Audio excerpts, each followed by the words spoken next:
Okay, audio testing, 1, 2, 3. Let's see if that comes out in about 30 seconds. If you're watching this after the fact, video on demand, just skip a few minutes.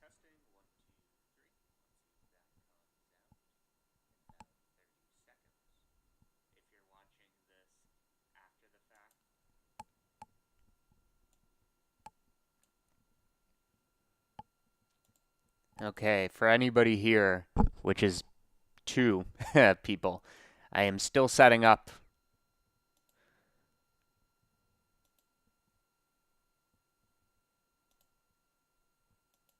So please wait.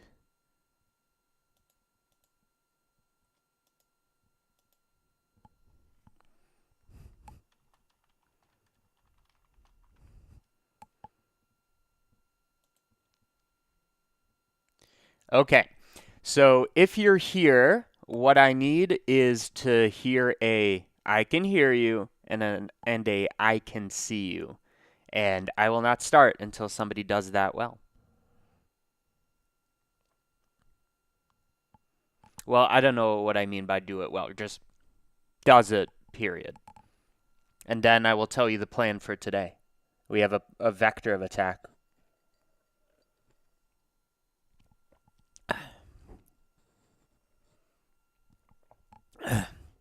And this is going to be gross, but I need to clear my sinuses.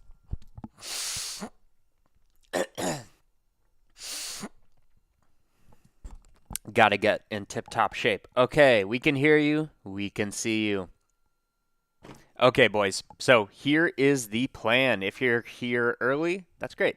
So we have been doing Nodevember a day early. So right now it's day 2, but I'm streaming day 3 so that I can stay on top of things. And there might even be a point where I do 2 live streams and get 2 days ahead. I've never, ever, ever finished Nodevember. I think maybe there was 1 year. But when I did try, I was doing a tutorial every day. So not only did it take a few hours to make, but a few hours to make a tutorial on top of that. So that's why I'm doing it live, so that I don't need to do that. So enough chitter chatter. What is the goal for today? The prompt for Nodevember day 3, as you can see, is ice. Yesterday was fire, today is ice. And before I reveal the plan, let's talk about yesterday's render, which some of you might have seen being made live, but I worked on it after the fact, and here is what I got. So we got the marshmallow, and it is roasting in real time. That is using a particle system as kind of like a means of heat transfer, and it's doing a whole bunch of fancy shading and like displacement to make it look real. And I did that little butthole puncturing. And I do have a special second render that I deleted, but let me see if I can recover it. That's kind of like a breakdown. I believe it's this one.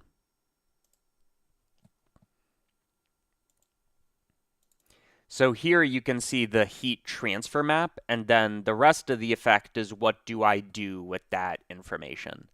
So if I was to do it again, I would kind of expand the radius of effect, which will, yeah, cook it faster, but more so make it look more diffuse and less like there's like specific dots that I just wanted to accumulate over time. So that was yesterday. And yes, I will keep the VOD.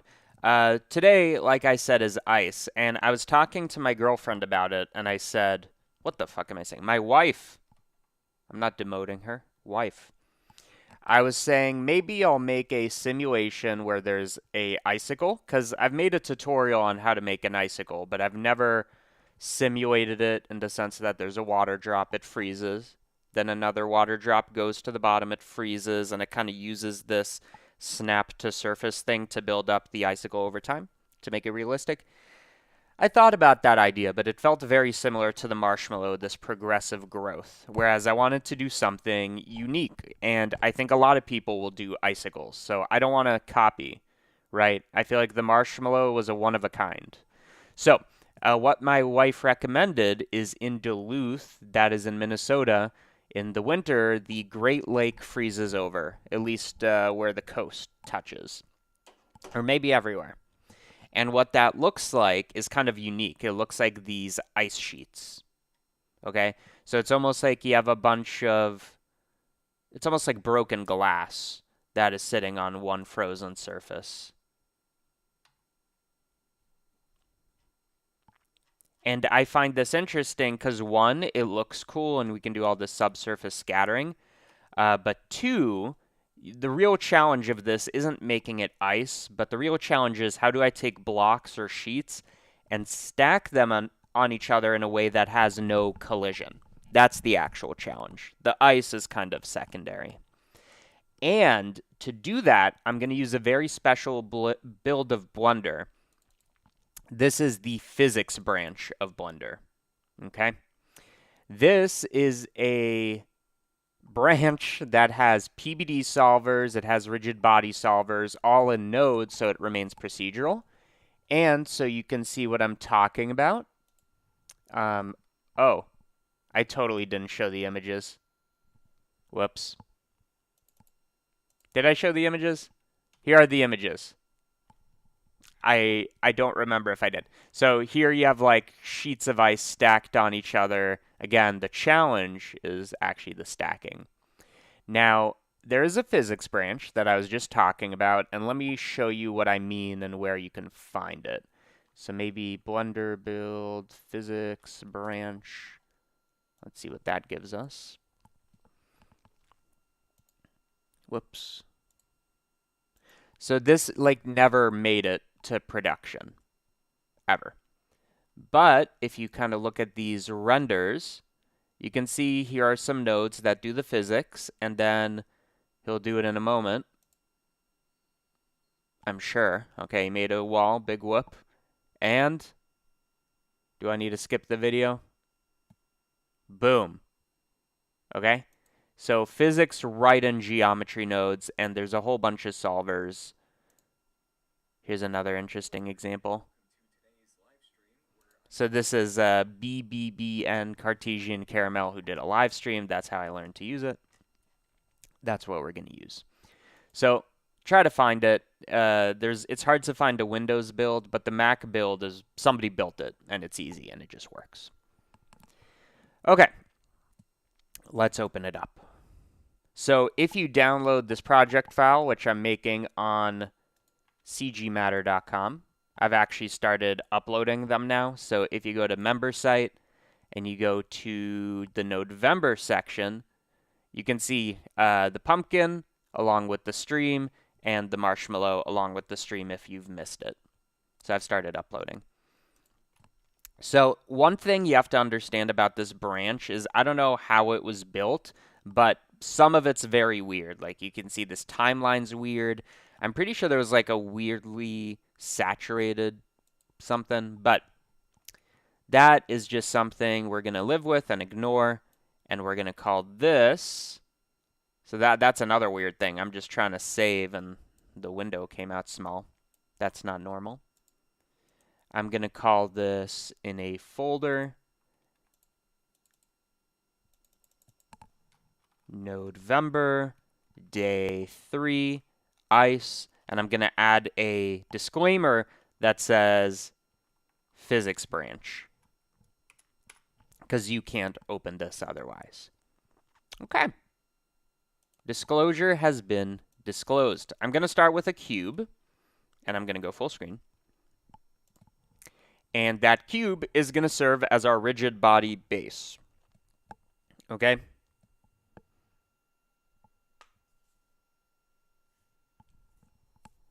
And that base, what am I even talking about? Let's make sheets of ice. So for a sheet of ice, all I need to do is like vaguely approximate it, right? And if I do that, I can do the simulation, and then I can swap the objects after. Now, I might want to make the objects slightly detailed, and the advantage of that is then the physics will be more detailed. So I'll also go over how this is done. So to make a ice sheet, I'm going to add X, Y, and just a few Z iterations for geometry. That I'm going to distort. Go to, that was weird. Didn't add. That might be something about this branch. Can I get any of these? What if I frame all? Weird. Weird. Why can't I import this? So I can't import. Oh, because I didn't choose an import method. Let's just do append for this project. Go to cgmatter.com to get some of these free nodes. So let's see. Does this work now? There we go. So I'm going to start off with a distortion, which is going to have a tinier strength, and I'm probably going to amplify it on one dimension so it's not like perfectly flat. So something like that. Lower resolution, and maybe let's up the detail. Like the rigid body simulation is just going to use convex hulls, which means that I can up the resolution without adding too much time to the simulation. So maybe that can be our like high frequency detail. And then for our low frequency detail, I can do another distortion. This one with a much smaller scale, but a bigger strength. So this just kind of manipulates the shape, and then we do another kind of round of distortion.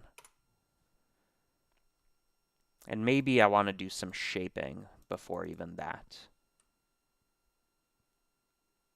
because this is looking a bit whack. I guess one thing is ice sheets, while distorted, they are quite flat.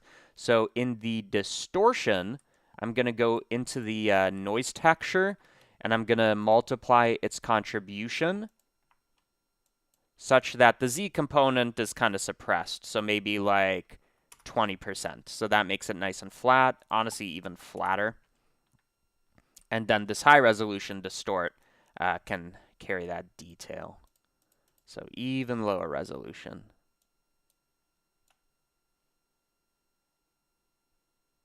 That could be our ice sheet. And then I think the only other thing is before I do this, I want to shape it a little so that it doesn't start off as a cube, but maybe it like tapers into a trapezoid. And I can do that by looking at its y component. And as it goes up, I scale it down on the x, right? So I'm going to set position. I believe I just made a nice node group that will help us with this because we need to know where's the minimum and maximum of the y, although we do have those values over here. But that is normalize field. This is going to take in a field and send it to 0 to 1 interval, which is very nice. That field is going to be the y component. So now this outputs a 0 to 1. So if I offset it like this, let's just do it in a way that is a bit more obvious. If I do it like this, you can see it linearly grows like that. Instead of that, all I want to do is kind of scale it based on this contribution. So to do that, I'm going to take the position. I'm going to multiply by 111, but less on the x, like that. So it kind of squishes. And the amount it squishes is, again, going to be dependent on this. So I can turn that into a nice vector, connect that here. There we go. And because it's nice and normalized, we can run this through anything and have it work for us quite well, right? So I'm going to bring up the minimum. So it looks something like that. And then I can do rounding if I wanted to. And I might, just to add some detail and sharpness. So this is a case actually where I don't think I want the thing. I think I want linear for all of these, so it's nice and sharp. And I'm going to kind of make this more subtle so that it doesn't looks so weird. Okay, so we have this, we do our set position, we then do some rounds of distortion, and that, I think, is looking a bit better. And maybe for this distortion, I do have it quite a bit on the Z, but less on the X and Y. Yeah.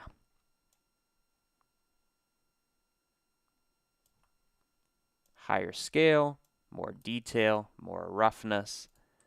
That can be the basis of our ice sheet that we can manipulate later. But I think that's pretty good. Do I also want this to vary in thickness? Maybe not yet. Maybe not yet. Are these linked to each other? Let's see. If I bring this up to 35, oh yeah, it does it there as well. So I need to somehow unlink these. I don't know why it's not showing up here. Usually it does, but if I go into the node, I click this, now they're nice and unlinked, and I can scale that down. Okay.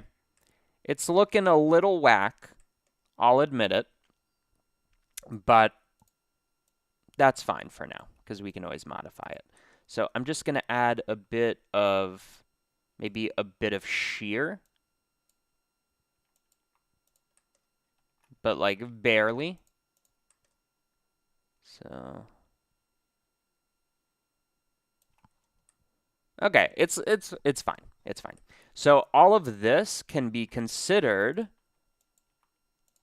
our ice sheet. And if anybody's new to what we're doing, let me bring up some reference. So I said that my wife recommended a really good idea, which is to emulate the ice sheets of Duluth, Minnesota. Right? So there's one kind of reference image. Let's add one more. Just like that, if that makes sense. And I think this is a pretty good start of an ice sheet, honestly. Okay. Cool. Great. So now that we have an ice sheet, now we're going to do the simulation. This is the new part. So here's how that works. I'm going to start off with a simulation zone, just like you're used to, right? Nothing different here. But the big difference is now I'm going to use a solver. And there's a few of these. There's XPBD solver, Jolt, yada yada. I found that Jolt is the easiest. And interestingly, the way this works is it takes in a bundle. That bundle's going to have a whole bunch of things. It's going to have what are we simulating, it's going to have gravity, and it iterates on the bundle, which is kind of like a new concept. So in fact, in the simulation, we don't even need geometry. We take the bundle and iterate over its state. And then as for the world, like what is it simulating? There's also a new node called a typed bundle that is like a bundle preset. So if I look at these presets and I type in like rigid body, we want this one. Okay, so this is specific to rigid bodies. The other ones are almost exclusively for XPBD. So kind of want this more visible. There we go. So we start off by just connecting this into the world. I believe we don't need to iterate on this because we're just going to feed it in every frame. And then for this right here, we need to extract its geometry, which there's a node for this. So let's see, bundle, gather bundle geometries. So that's just going to split out the geometry. So now the question is, what is going in our bundle? Well, to be super simple, let's have this, and let's have it fall. It's going to be subject to gravity. You're going to see this requires instances. It requires instances. So this geometry that I made needs to be an instance, whatever it is. Connect that here. Go to frame 1. We also need to connect delta time so we know how much time passes. And I might be forgetting exactly how this works, so it's going to take me a minute to remember. Okay, so we have our ice sheet. That's going to be an instance. And then we're iterating over the state, which is fine.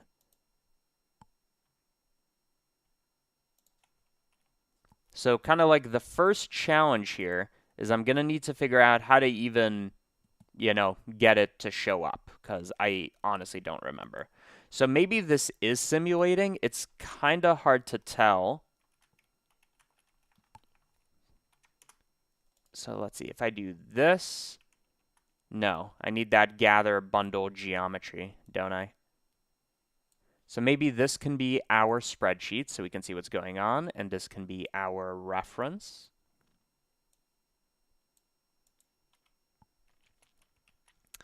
And all I need to do is figure out how this works, and I might need to pull up a live stream to tell me how this works, which would be funny.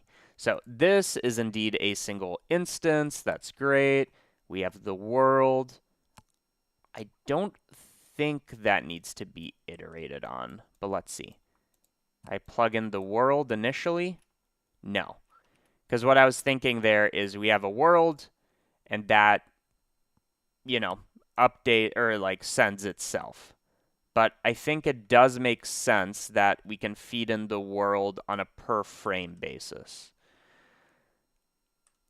Okay. And again, I do not remember how this works, so it might take me a while.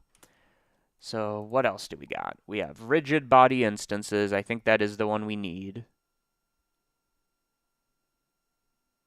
We have gravity.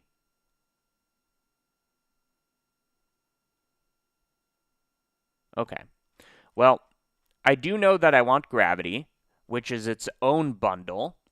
And I believe the way we create the world is we make a bundle of bundles. So for example, this is going to be our rigid body. That's its only purpose. And then I can create a bundle of bundles that includes gravity, for example, which still isn't going to show it, but now we do have gravity. Is there any other bundle I want? So there's dampening. A lot of these are, again, only for XPBD, and it's hard to tell which is which. I think that's all we need. Okay. So there we have our bundle. Again, the hard part is kind of seeing, is this working? Can I separate the bundle?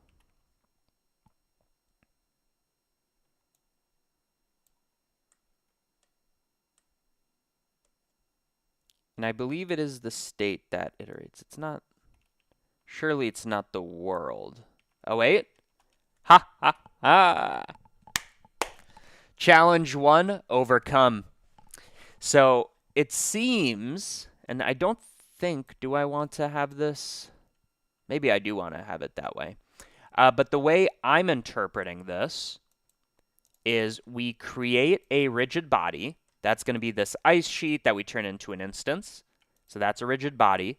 I'm going to add gravity, and all of that is our world state. So I can actually name this. So I can call this instances. This can be our gravity. And I think that might be all we can include. Maybe there's dampening or something. That bundle becomes the world. And that world is what has the geometry for some reason. So the state is basically like passing through each rigid body, saying like what's its acceleration, what's its velocity. And I think the difference between feeding in the world here versus feeding in the world to begin with is the second version, or this version, will let us change it as it's playing. which I don't think is actually necessary, but we can do that. So now let's try to go for a collision. That's going to be the next challenge. So we have our instance. I'm going to transform geometry. So let's see, does that update the position? It does. I think I want that instead of transforming it here and then turning it into an instance such that it has position 0. So I move this up. And I think the next thing I want is I also want rigid bodies for the collision. Okay, so I'm actually going to add a new one. This one's going to be our gravity. So we can call this active rigid bodies, and we can call this passive rigid bodies. So this is going to be our passive. And for our passive, I don't think it would be wise to use a grid. So a grid, if I make that bigger, it's not going to show up unless I make it into an instance, I believe. Okay. I believe that's not what we want to do. It's disappearing for some reason, and it's also infinitely thin. So what I'm going to do is I'm going to kind of emulate the ground using this cube that's going to be thin and wide. Okay, and now they're both falling. The reason they're both falling is because they're both active, right? I didn't actually make a distinction. I just called one active and one passive. That doesn't actually mean anything. What we need to do is we need to treat the passive one differently. This is what the motion type is. Motion type 0, I believe, means active. Motion type 1, I believe, means passive. That seems to work. Motion type 2, I don't know. It might mean animated. This isn't well documented. Okay, so now we have this falling. Now, one thing you might notice is it's not really interesting. Let's see what we do. If we do this, okay, now it falls like that. But it's not really interesting. It's almost like, and that is the fact, that there's a bounding box around here. In fact, I don't need to draw it. I can just show it. It's basically simulating this box, even though there's more detail. And I believe that second thing, this collision shape type, is the cage that it's using for simulation. So 0 must be box. 1, I don't know. So it's a landing. So that indicates that maybe it's like a sphere or a cylinder or something. Let's go for 2. Okay, so that tried to do something. Okay, that's pretty good. It seems like maybe this works, but it doesn't, like each step it falls so fast that it kind of clips through here. So one solution is either to add more sub-steps. Okay, I mean, that's the solution. So we're kind of doing a more fine-grained simulation, or probably even better is to give it a higher frame rate, because that means delta time, which it's using, is going to be smaller. Both of those are going to help. Boom. If I set sub-steps to 1, will it clip? It will. So let's even set sub-steps to 3. So now it should be using a convex hull, whereas this one is, doing something else. Let's rotate it. Yeah, that seems more interesting. Let's look at it from the side. Is that clipping? Just barely. What is collision shape 3? Is that anything? Collision shape 3 means it's not going to move. Okay. Another thing I want to experiment with is, do we want to change the collision shape here? Okay, so that one's definitely sphere. It's treating it as if the bounding sphere is like that, which is why it's kind of trying to escape. Let's try to set it to 2. Make sure I move this to update the simulation. It definitely doesn't like that. What about 3?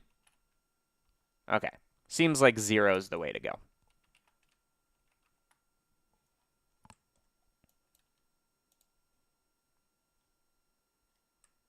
Oh, wait, sorry. This needs to be motion type 1. Let me try that again. Okay, I think I did the wrong one. So this is a convex hull.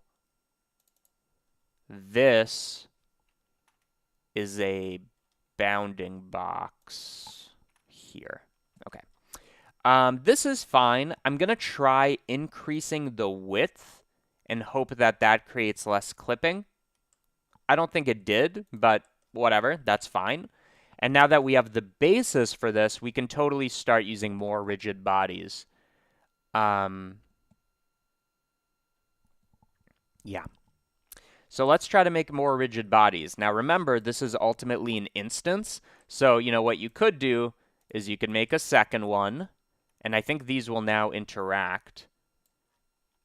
So I have two of these instances. I'm going to join them together instead of joining the geometries and turning it into an instance. The reason for that is now there's two instances. And this one, I'm going to put higher than the other. Boom. And you can see how that eventually will lead to this. So let's change the rotation, see what that does. Yeah. Okay, nice. And there are other parameters, like how much friction does it have. So you might imagine we want the ground, which is a big sheet of ice, to have no friction.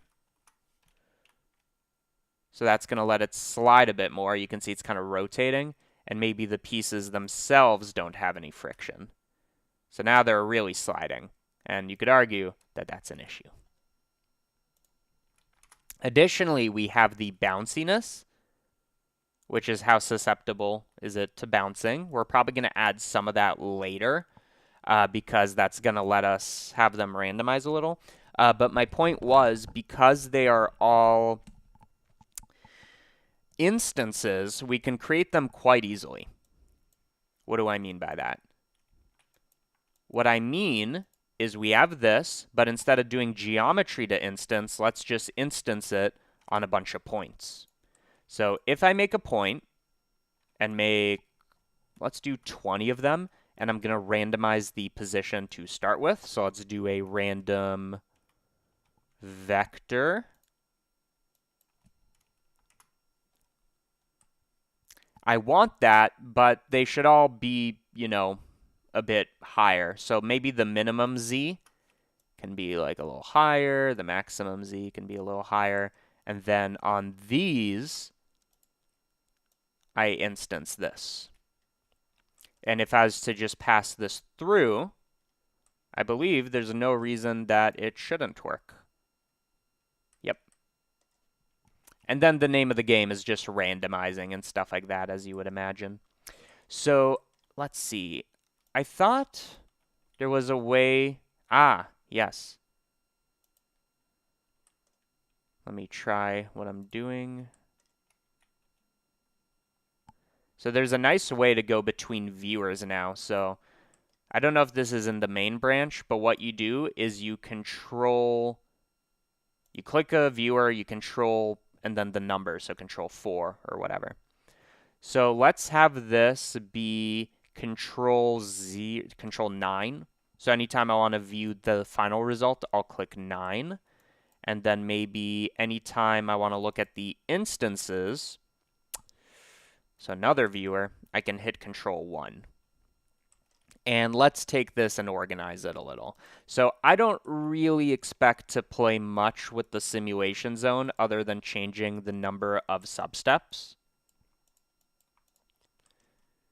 So this can be a node group, and I also will probably just gather the geometry as well, and I'll find a way to delete the grid.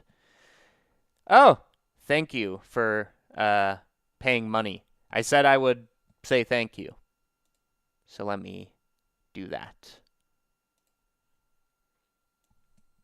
This person, Nick Trick and Sam Render, somehow by telepathy did it at the same time. You might even consider or think that they know each other.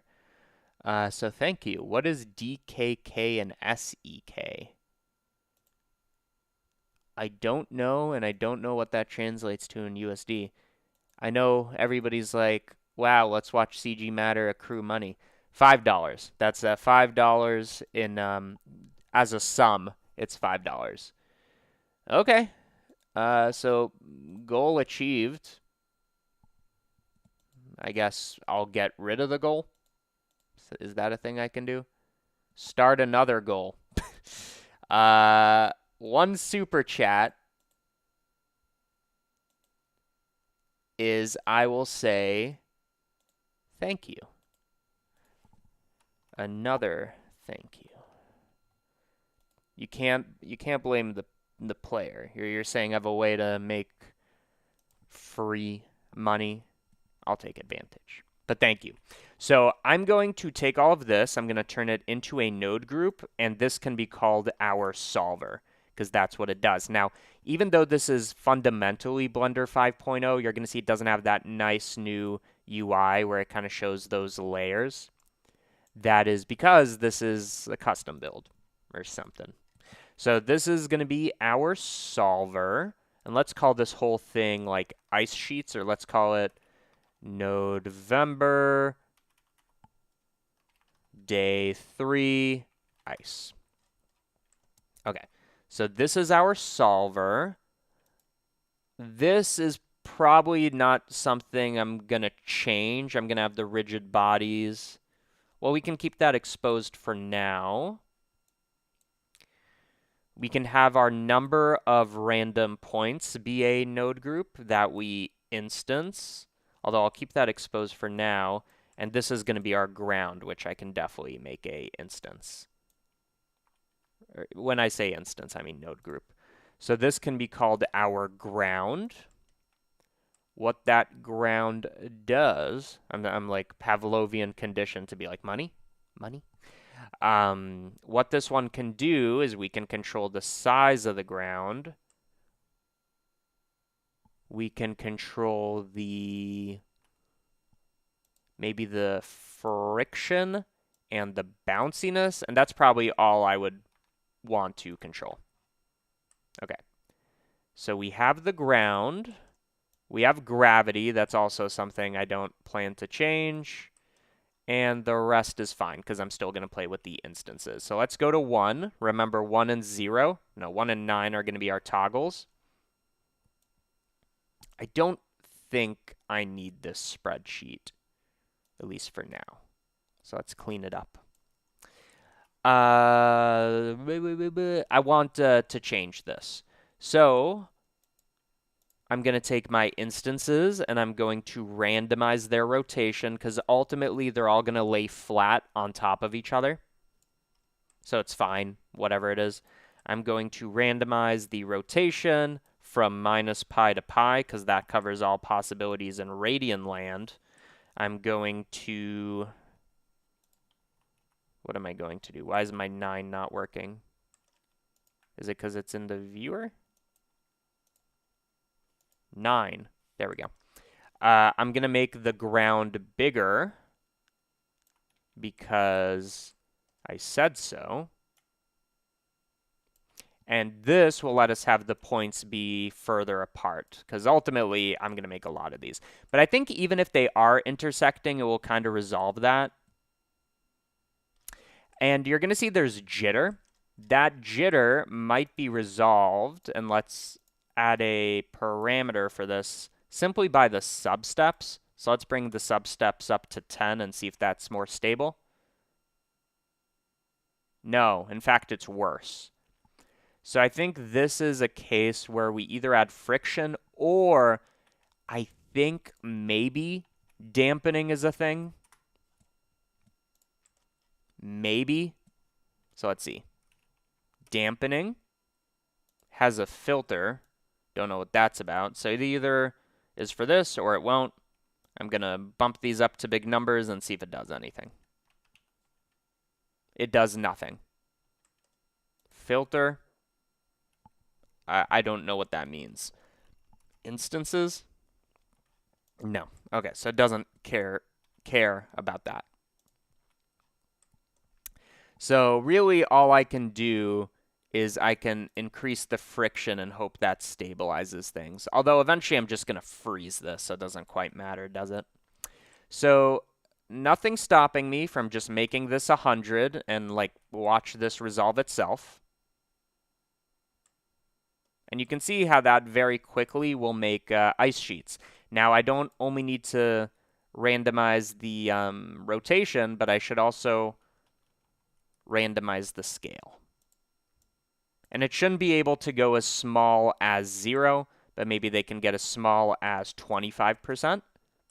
I hit play, it thinks, it calculates, it makes ice sheets. And some of them are staying vertical, which is nice because you do have that pile up. Okay, so we have our system. Maybe the next thing to consider is adding variation to these ice sheets now that we have a system for it. I don't know. But it should probably be a node group. So I'm going to instance on points, this. Maybe the number of points and all that. That can be a node group.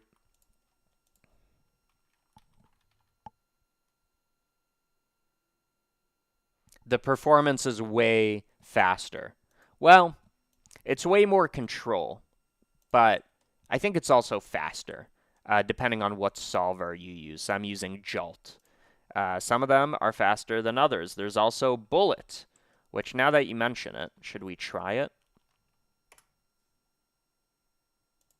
It seems to be the same. Delta time. Data. Behavior is probably the world. And then state. I don't really know.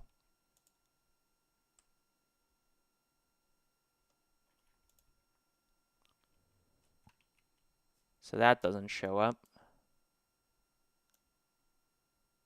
I'm not sure how that one works, but either way, I think I probably just like swap a bundle or whatever. But there are other physics solvers. So to answer your question, I have no idea. But Jolt is a newer concept, so like somebody said, it's probably better. That's how that works. Okay. Additionally, I wonder if I can get away with only one substep, which will simulate faster, because even if some of them fall through the ground, it doesn't really matter, but I do like them. Another thing to consider is, again, it's using the convex hull to simulate, which means if I was to take my ice sheet and lower the resolution, that will also lower the resolution assumed of the convex hull. And you can see now that's much faster. And maybe what we could do is, since these are instances, I now swap the instance with a more detailed version and maybe a randomized version. Okay.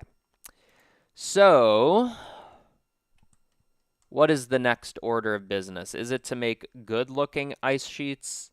Is it to make a material? Well, I know one thing is I would like this to be shade smooth.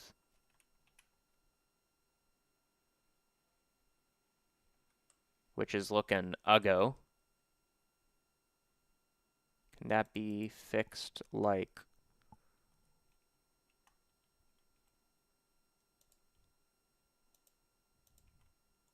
adding geometry? Adding geometry this way? Yeah. Okay, so for now, let's compromise with 30 by 30, or maybe because the X is smaller, I can go with 15 by 30 or something like that. Again, I can swap these later. Okay. Next order of business is maybe let's make 2 different versions of the ice sheet. Okay? So to do that, I'm going to look at my distortion. And I could just turn this into a nice node group that lets me edit this. But I think even simpler is I'm going to make a second ice sheet that's going to be independent. And I'm going to join these together just as a way to visualize the difference between them. And one of them, I'm going to shift to the side. So what do I want to change with this one? So maybe this one can be more of a square with a different, like, rounding or something.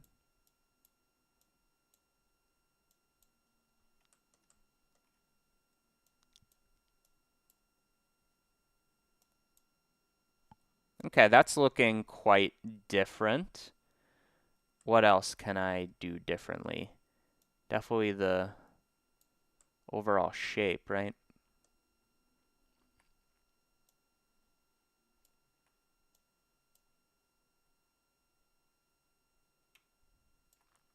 I think maybe I'll take the noise, which is dictated by this coordinate system, and randomize it, or even easier. No, the reason I did that instead of adding a W slider is because it's faster to calculate 3D noise, one less dimension. So I can effectively randomize it like this, and like that.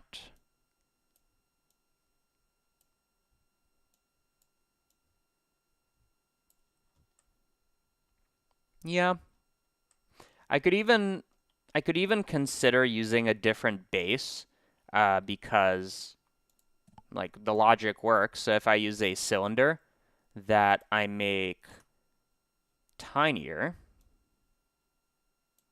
and then I add geometry, so add some fill segments, add some side segments, make it thinner, and triangles.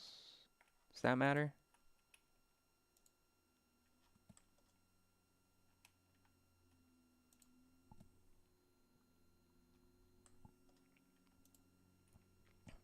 I do like the idea of having different shapes fundamentally, and it could even be low res. It doesn't need to be crazy.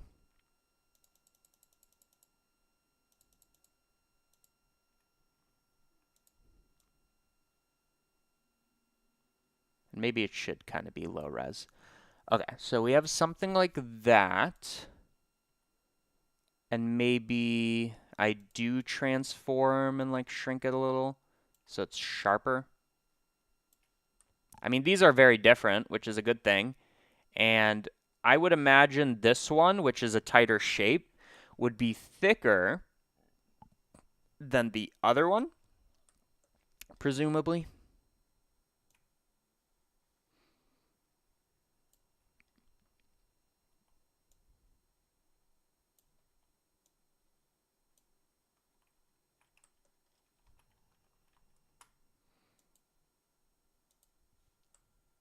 Yeah. Okay, so again, this is something I can add detail to later, but now I have like Ice Sheet version 2, and I need to make a way. So I have 1 and 2, and I need to find a way to take the instancer and randomize it. I think that's as simple as pick instance, and then you join them together. Let's see. It does not like that. Realize geometry is not used when pick instance is true.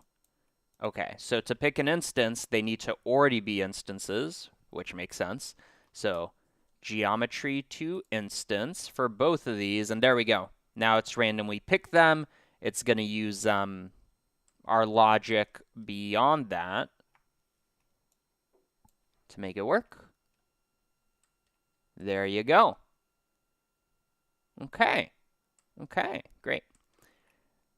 Let me change the shape of Ice Sheet 2 because it is looking hella stupid.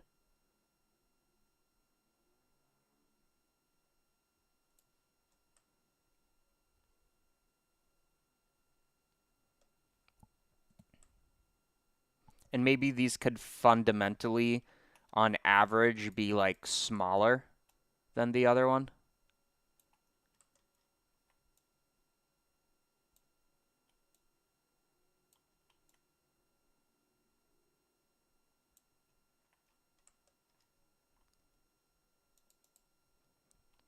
And if you're wondering how I'm going to make this look better, I might just use like SDF. Did that make the cut here? It might have not. Volume nodes. Oh, okay, so we can. Okay, cool. So now that we have that, let's just push it. And I'm just going to get rid of these viewers. Like, it's a nice idea, but I'm not used to it, so change and all.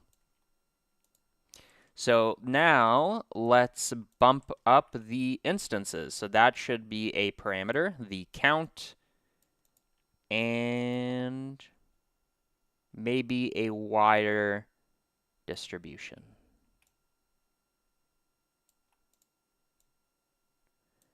And I guess it should vary in height, so some of them can really like launch off of each other. So let's see. Good start. And let's make it 1,000. See if that plays nice. So this will be a good test of efficiency. Because 1,000 rigid bodies and like default Blender.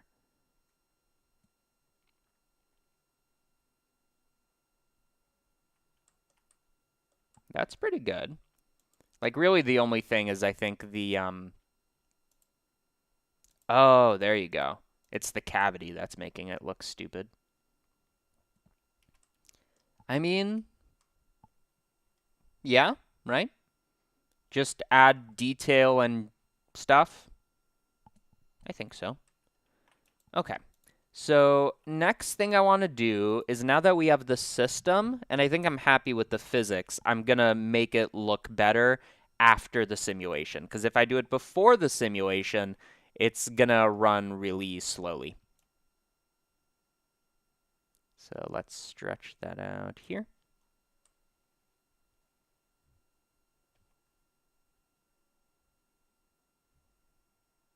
Okay. And now we just need a way to distinguish between the two of these. So what I'm going to do is I'm going to store a named attribute. This one can be an integer where it's either a 0 or a 1. I'm going to make it a 1, which might make you think, why not a Boolean? Good question. So this is going to be type. This is type enabled, which means type 2. And then inside here, this one will be type 1. So now when I simulate this, because that information is baked to begin with, it should transfer. Okay, let's see.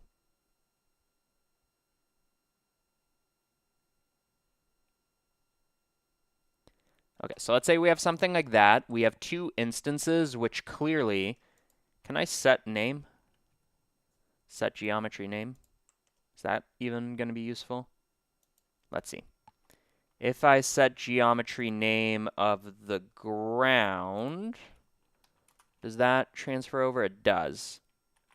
It's kind of not useful to us because I don't think we can separate by the name. But maybe for somebody who is viewing this file later, remember cgmatter.com. That's where you can get the blend files. Join. There were like 6 new members yesterday from the live stream. Well, there were 6 new members. Some of them were from the live stream, and some of them came a little after the live stream, which made me think probably from the live stream. Okay. So what was I doing? Set geometry name. What would I call this? I'd call it sheets. Okay, that transfers over. And now what I want to do is be able to like distinguish between these. Or maybe even not. I don't know. But if I wanted to, I would take this, which outputs the geometry to instances. I'm going to separate by index. That's a CG Matter node, free on my website. I'm going to separate by instance. So now we have the ground or this. Okay. But that's now a single instance, so I realize it. But at a depth of 1. There you go. So now we have 1,000 instances, and if I was to separate it again, we have something like that. Okay. So now we have the instances. So if you wanted to see what that looks like, I can, let's do this. I can look at them individually and modify them. Now, one thing I wonder is if I have a single instance, would distortion as a whole work? No, which makes sense. So let me realize this once. Then probably the distortion works on a...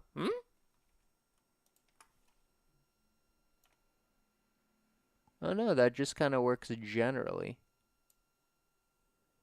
But does that map on? No. It doesn't. What do I mean by that, you might wonder. So if I look at the noise texture, and for these instances, so here you can see this data. You can see it's almost like passing through the noise instead of it sticking like a UV map. So that's something we need to fix. But because we have these instances over here that are moved whatever, it's literally as easy as storing the initial position. And then we can treat that as like a UV map later down the line. So we have that. We go here. We have that.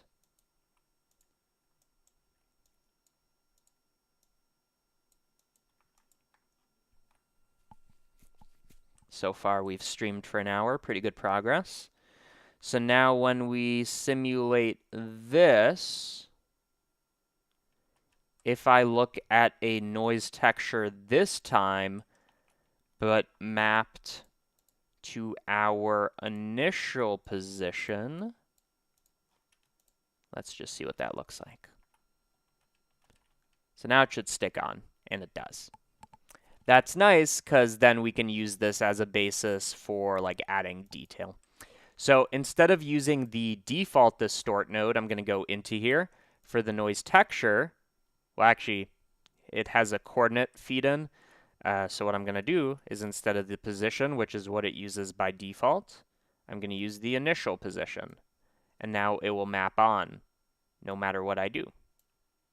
Right? Okay. So I want to add detail. I do. I think the way to go is to turn these into volumes and then distort, which is what I was talking about. But that might be expensive. I'm not sure. So I'm going to enable timing. So right now we're at, unless we're actually like simulating these, well, we are. We're at 200 milliseconds, a fifth of a second per frame. What would happen, and this might crash, I don't know, if we did a mesh to SDF? What does that look like? Oh, this, by the way, has not been updated to work with grid viewing. So I'm going to do this and then grid to mesh to kind of see what that looks like. Okay. So far, it's pretty expensive.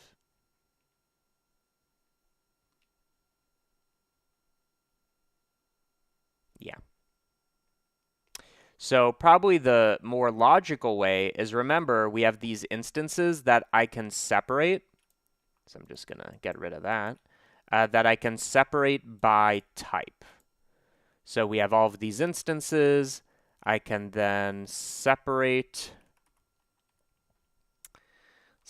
geometry using that other attribute we haven't touched, which is the type. And that isn't liking that. Why is that the case? So this doesn't have the type attribute. Somehow it was lost in the process. Why is that? So we set the type to off. We set the type to on. And then we turned it into instances. I think that's the issue. The issue is this should be a instance property.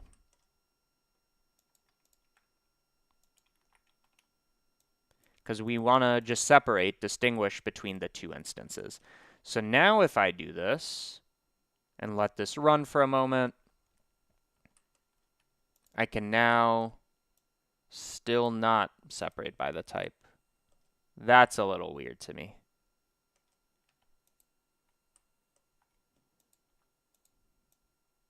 It somehow gets lost in transit. I mean, that's fine. Like, there's other ways to separate them. Like, for example, I can look at the number of points they have because everything of the same type is going to have the same thing. But why does it get lost in transit?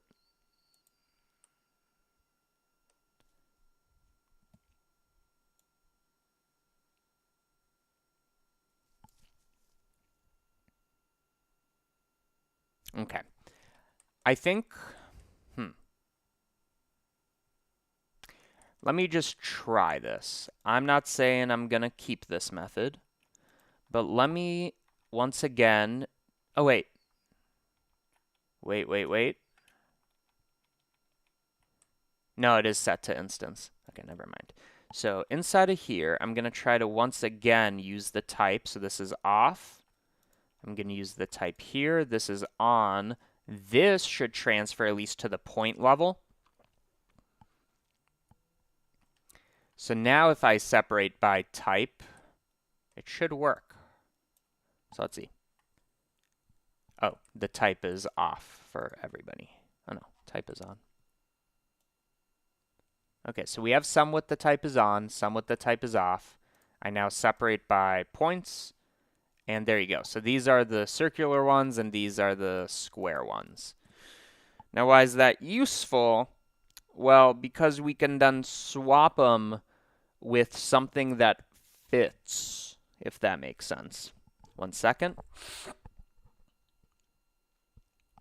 Sorry about that. I can swap it with something that fits. So for example, if I take ice sheet number 2, which is kind of these like more cylindrical ones, I can then make more high resolution using that SDF idea, SDF, mesh to SDF, and then grid to mesh.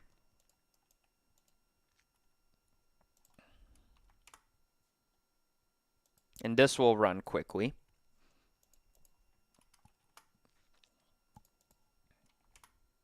Okay, so I can then swap it with this, which calculates in like, a few milliseconds. And for each of these, I need to swap it with this. Okay, so I need to know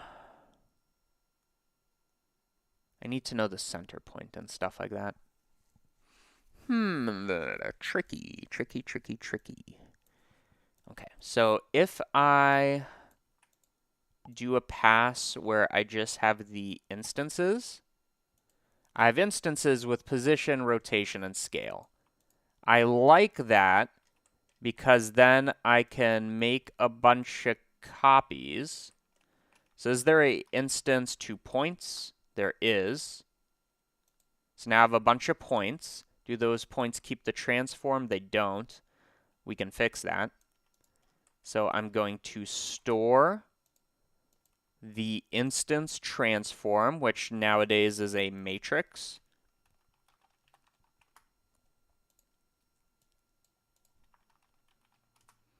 So now, there we go. So these points have a transform.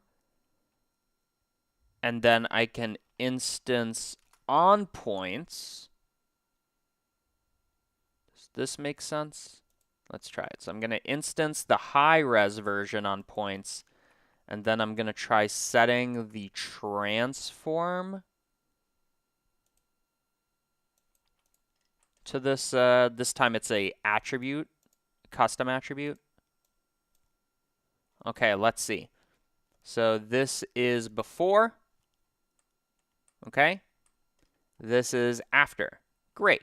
So really the only thing is we don't like there being the ground, which is fine. Okay, so to do that, I'm going to use my separate by index node.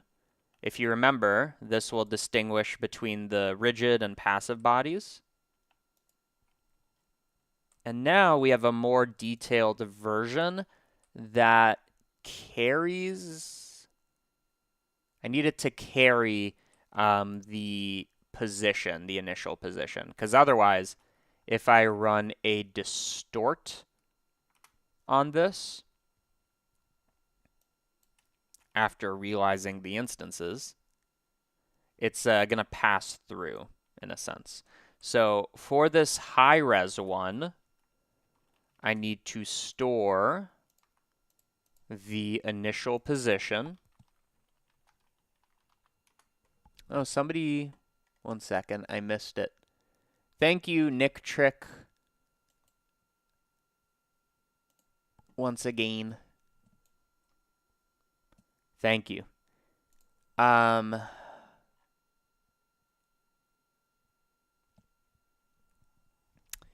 Okay.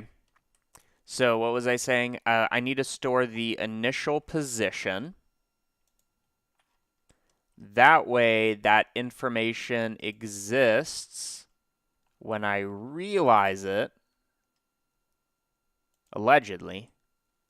Yeah, we have the initial position. Great. And I'm just, for now, going to lower the resolution just so we can try this. So now, if I run a distort, it will indeed, and I guess we should have it be the one from the asset browser.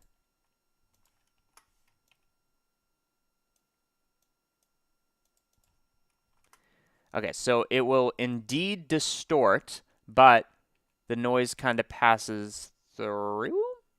Yeah, it does. It does. It's hard to tell, but it does. So now I can use the initial position as the transform. Great. And now that sticks on. But the issue, if you're paying attention, is now they all have the exact same initial position, which makes sense. They come from the same source. So I just want to add a bit of offset so that they're not all the same. That's as easy as taking their, like, I guess mesh island, or I can make an attribute for this. So that way they're all slightly randomized. So it's going to be hard to tell. Oh, wait. Vector math add. They're all going to be slightly offsetted. It's going to be hard to tell because the index is usually so big that it pushes it to large numbers. But this is before and after. And this is before and after adding that passive detail. And now we're starting to see why that's so important. We don't need to really go higher than this because ultimately a lot of the detail is going to come from the material. Okay, great. So this can be called our instance distort. So now it's time to get organized because we are not that. Okay, so we have our ice sheets that are turned into instances. That is joined together and run through our instancer where we make 1,000 of these. I really don't need the name, so that's fine. I then set up our typed bundle, which sets it up for the Jolt solver. I then separate by index to basically say keep either the ground or the passive or the active. So this one, I don't want all that. But the idea is, no, I don't need to do it like that. That does not make any sense. Just don't want this as a node group. I want to undo that. Okay, you're forcing my hand. Separate by index from the asset browser, the instance. Great. So this can be called our separate active. Great. This is our remesh, which should have the voxel resolution. And I wonder, can I run 0.001? Maybe not. Okay. So we're remeshing version 2, and we can also do that for version 1. but we store the initial position, that can be in our remeshing. That seems kind of topical.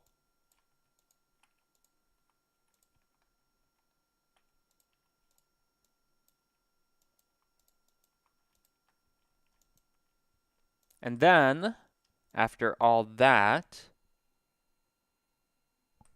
yeah, one wrong value and my computer will implode. It's true. Let's save. Okay, so this is going to be our, let's see. So we separated active, and then we kept only one. Wait. We separated active. That's all of these. I turned them into instances, which I guess that should be in here, but only a single time. I then kept the transform.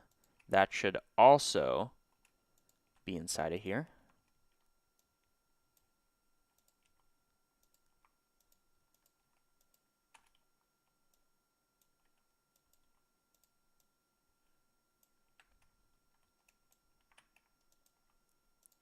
And then I turned instance to points. That's great. That will allow me to instance on those points the instance. So I think one thing we're missing, if I'm correct, is we're simulating all of these. I now make them active, but then I'm turning all of these to points, whereas I only want to turn some of them into points. So I need to distinguish between the twain. But the issue we ran into, again, was knowing which one's which. But I think one thing I just thought of is we're picking the index randomly. And if we can store which one's which, that would be good. So like, okay, wait. So if I store named attributes, so this is what doesn't work, but I just want to check for sure. So if I set type equal to enabled, that way I can distinguish between the two. And then I look at that. Does that pass over? It does not. Does not. So what I need to do is somehow capture that after the instancer, I believe. So what we can do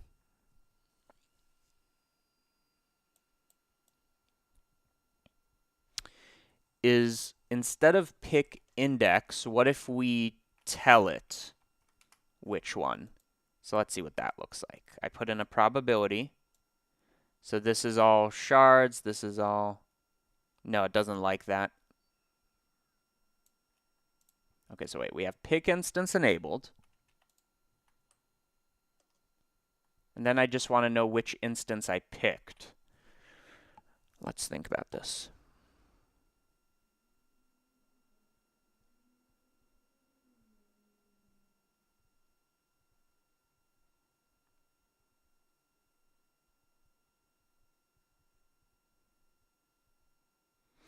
I guess like one easy way to do it is we could separate the instance on points into two categories.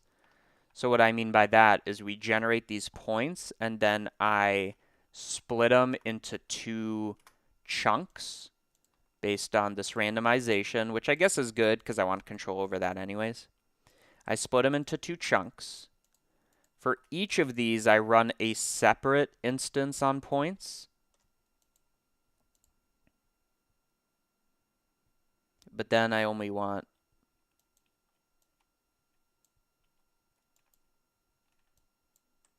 hold up.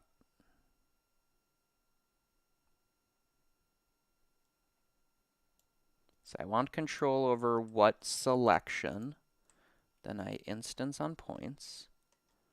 So what I'm saying is for the collection, I can now take in a random like probability. So when it's set to 0, there's only some of them. I'm then going to run two versions of the instancer, one on each, but I invert this.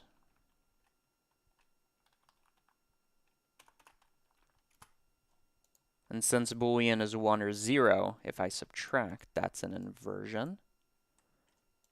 So now these should not overlap, and I joined them together, and this will let me know which is which.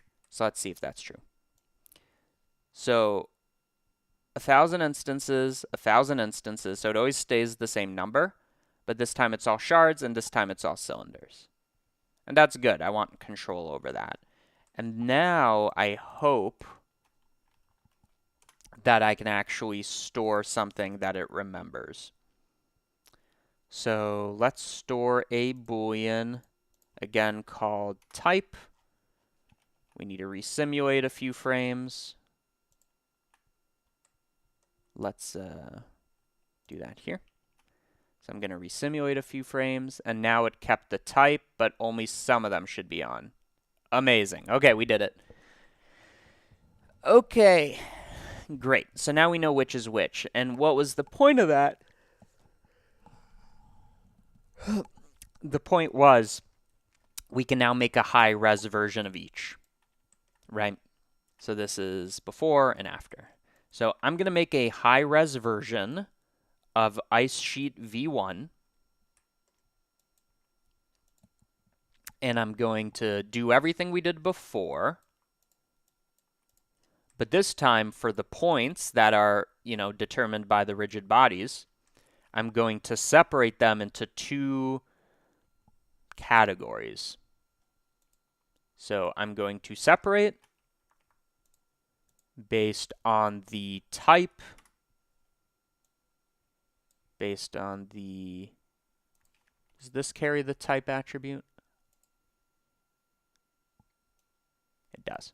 Okay, so I'm going to separate based on the type. So yeah, now each of them has some of that. And then I do the same thing for each, but independently.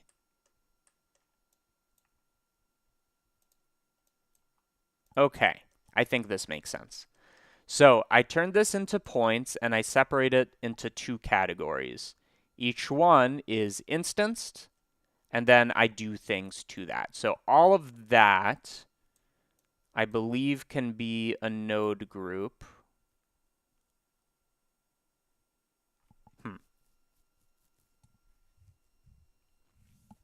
Yeah, all of that can be a node group.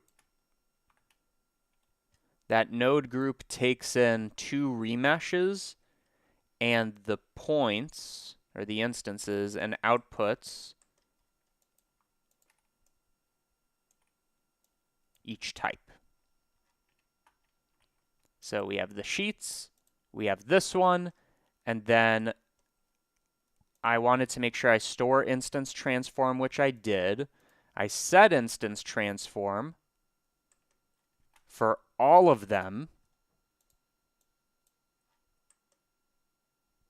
and then I run my distortion.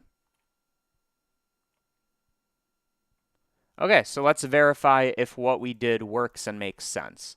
So we have our solver, we separated only the active ones, and what we want to see is that this versus this, versus this are identical, except one of them is remeshed.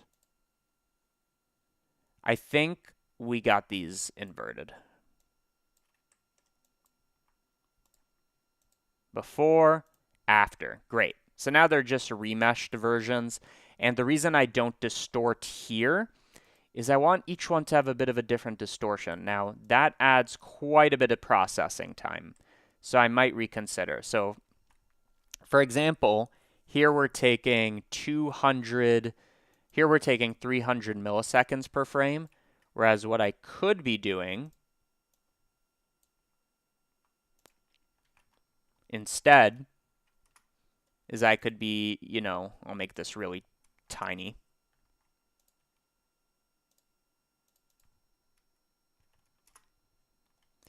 What I could be doing instead is bypassing this, and now instead of 300 milliseconds, it's 200 milliseconds, so it's like a third faster.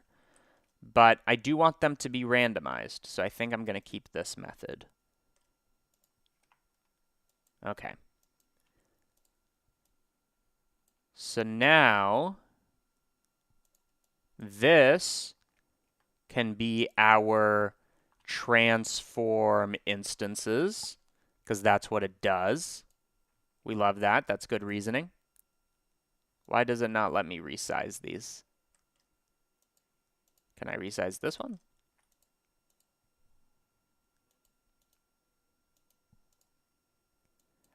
I feel like I'm missing something. Normally you can resize these easily. Node width. That's fine. Okay, so that does that. This one is swap instances, because what it lets me do is swap the normal ones with the high-res ones. And I can rename this V1.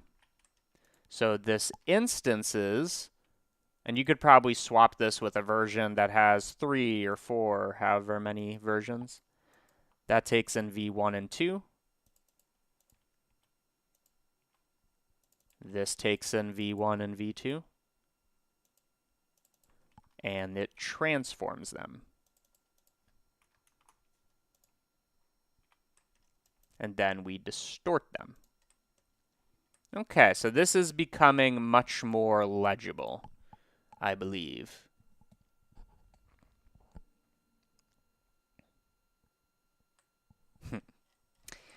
Okay.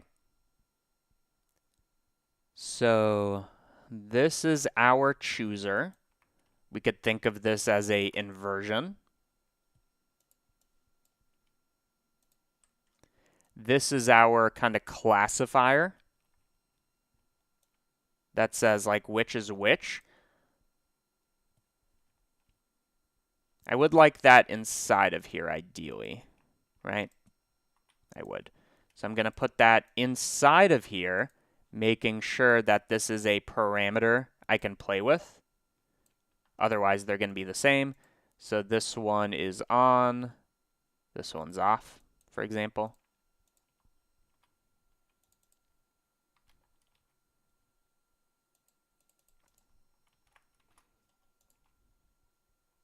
Oh, it's this one. That should be V1 versus V2. This is going to be probability. Okay, great.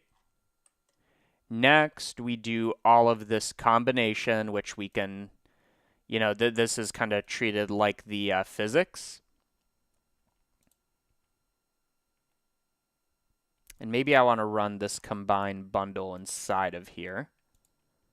So I can now combine 3 bundles to make a big bundle. That's going to be the world, which is put here.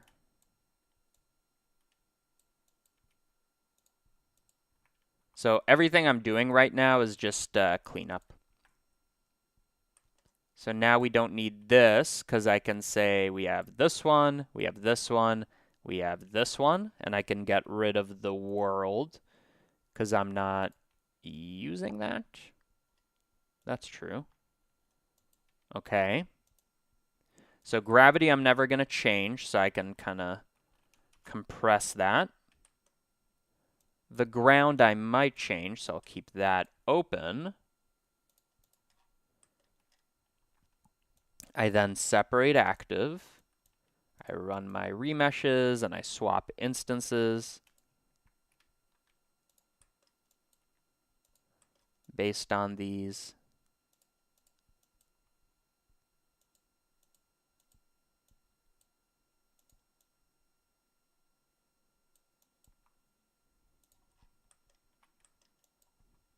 And then I transform instances, and then I distort them. Okay. I don't know why I can't stretch these, but this is much more legible. So all of this can be thought of as our like rigid body setup. Rigid bodies.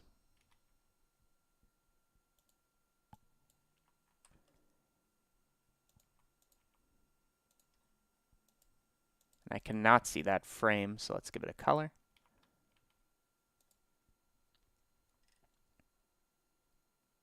This can be thought of as our passive body or passive ground even. We know exactly what it is.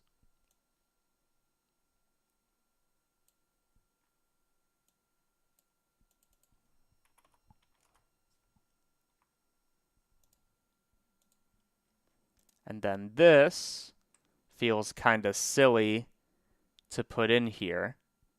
So maybe what we can do is we can even move the gravity inside of here since it's implied.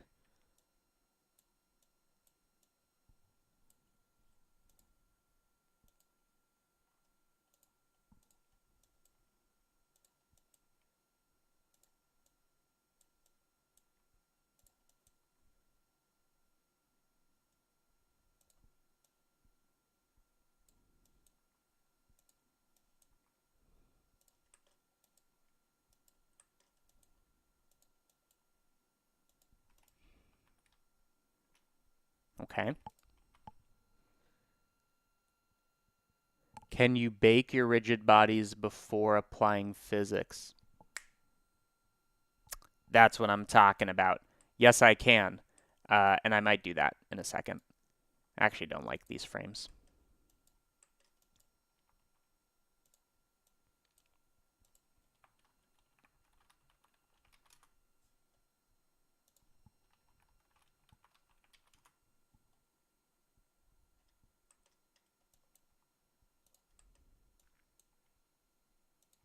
And now let's see what takes up all the time. So it's 300 milliseconds to compute. Half of that is that, half of that is that. Okay. You are right in that if I'm not changing these, that's like 40 milliseconds. So we're at like 320 if I run a bake on the first frame, because I know that's going to stay the same. And then I run a bake on the first frame. That should save us 40 milliseconds. So let's see. Yeah, now we're in the 200s. Great.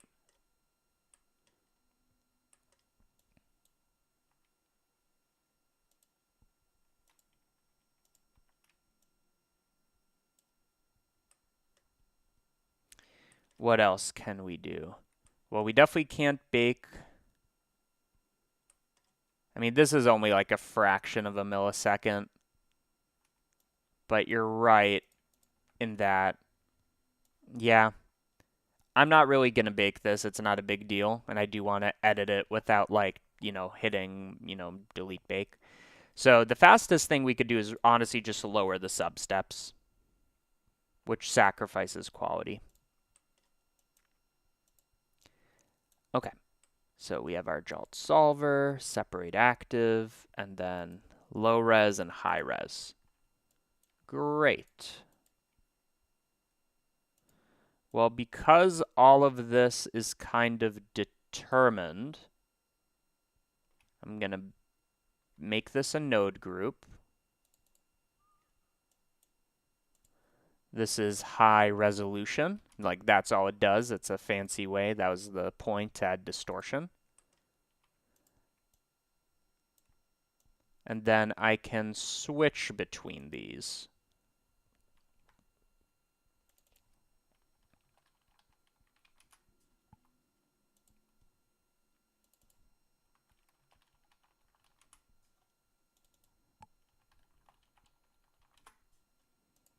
And I probably want control over the distortion, but that can be later.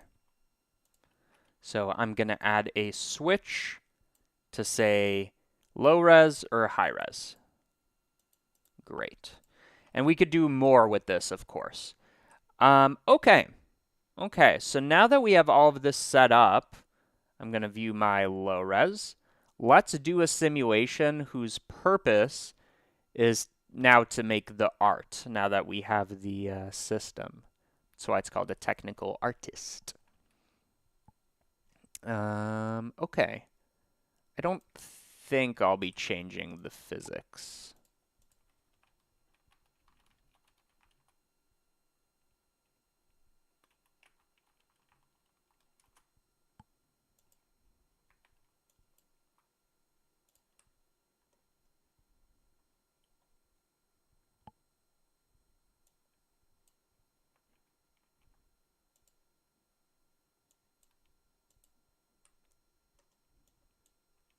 Okay, so now let's make the art. Have I made a video on bundles and closures? Nah.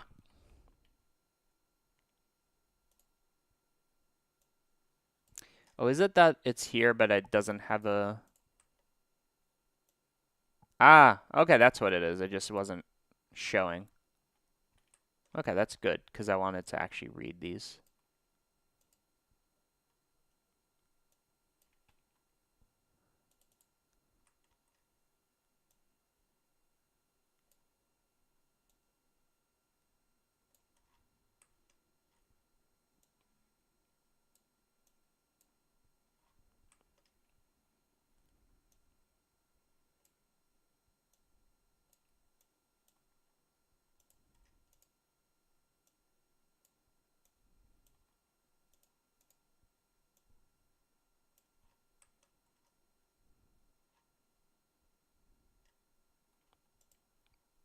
Oh, I could totally pack the geometry to instance inside of here. Big savings on cleanliness. And I don't need that there, and that's already there. Great.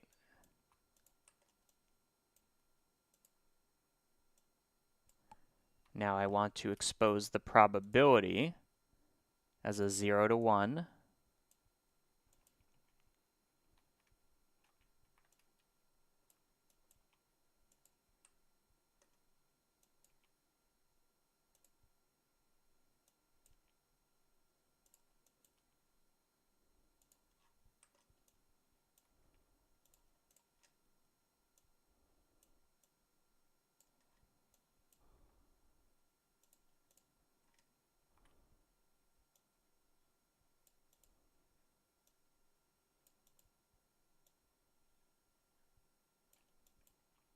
Okay, that's about as compressed as I think you're going to get it. Although, one more. Oh no, then you can't read it. Okay, nice and clean.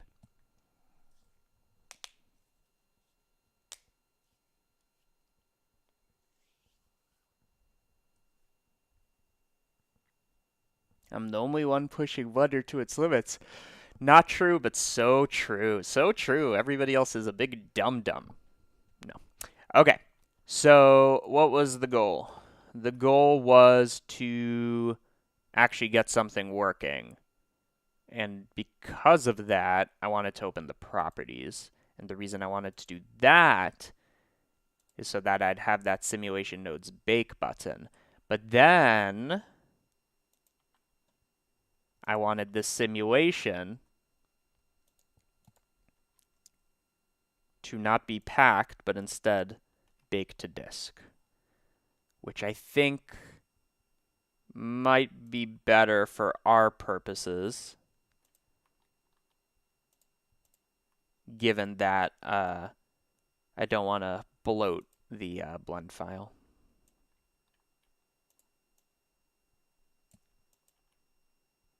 Oh, that's Uggo.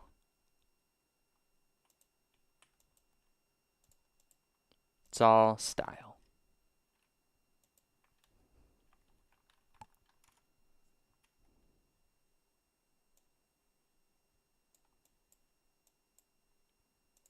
Yeah, that's nice. Okay. Okay, so we have the cache. Let's just see. So the thing is, we're not even running it for 250 frames. Because all I need to do is I need to get to the point where they're nice and stacked, and then I'm going to add a distort, and then we're done. So it seems like it takes like, I don't know, let's call it 120 frames to vaguely settle. And now I just want control over everything, the world. Okay, so probability here. This there.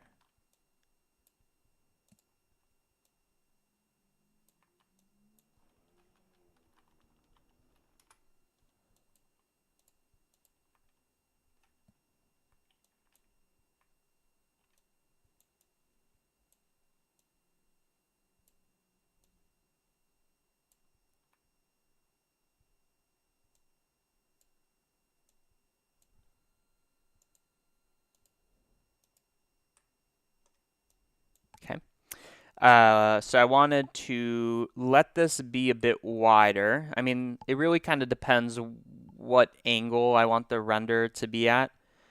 But let's make it wider on the X. -3 to 3. And then -3 to 3. So this doesn't add any time. It just distributes them differently. What adds time is adding a count.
I've also been really into the lowercase recently.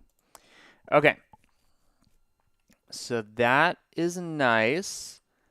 I could also maybe make the point count an exposed thing. So that can be the integer that controls both of these. You need to make sure that this is the same. Otherwise, you got issues.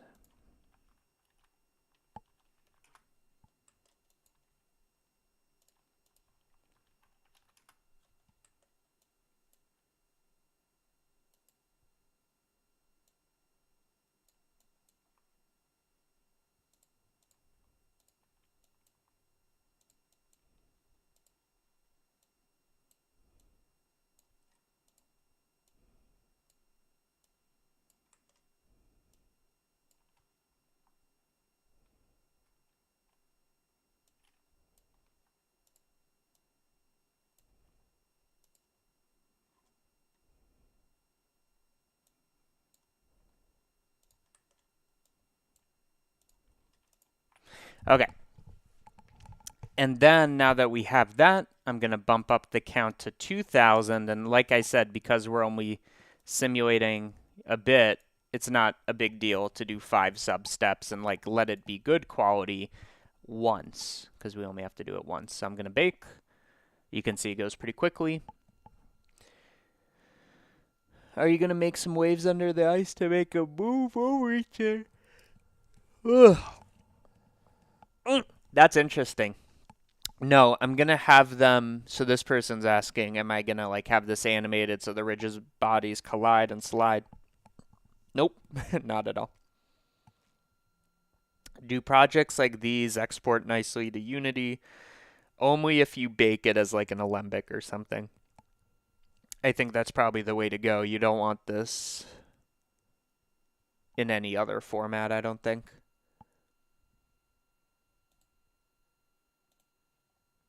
And now, or very soon, we get to work on the actual shaders and stuff, which is important.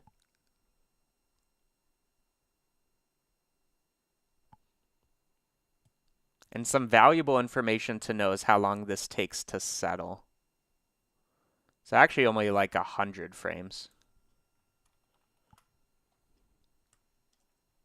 And I do a render like that. Yeah.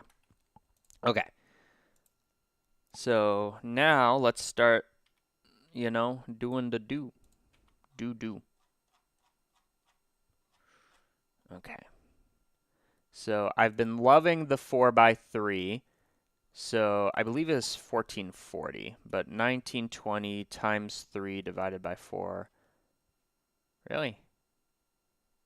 1920 times 3 divided by 4. 1440. Yeah. Just as I suspected. And let's make that Passepartout. And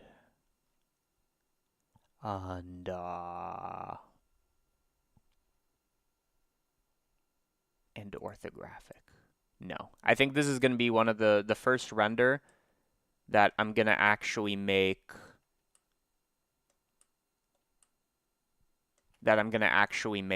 perspective. Okay. So one thing I'm seeing is like in the actual image, there's only like 3 layers, but it's wide, whereas here I have like 10 layers, but it's not wide. So what I'm going to do is I'm going to widen it. So maybe -6 to 6. And then now there should be fewer, I believe.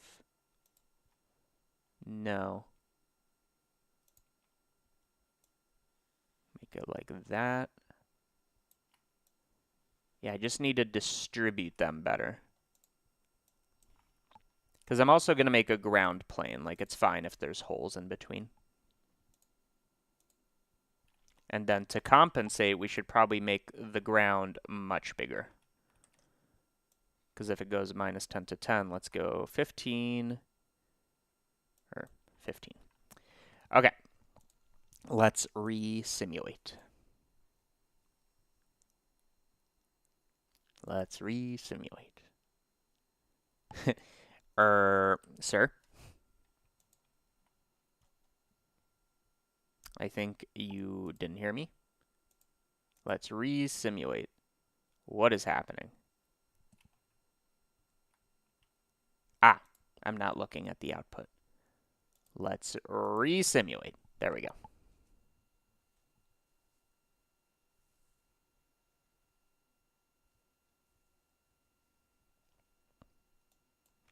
Okay, how long have we been going? Almost 2 hours. We got to get to shading. We've spent long enough.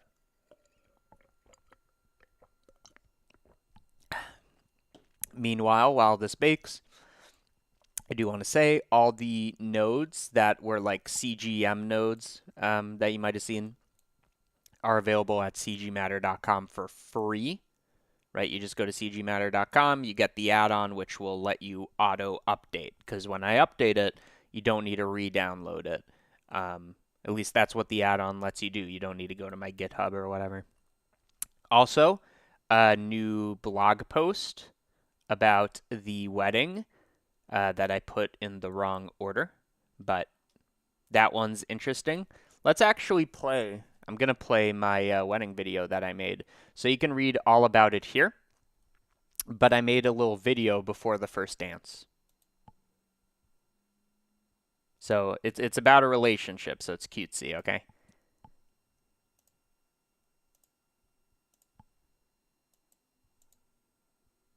Okay, audio will be in a second.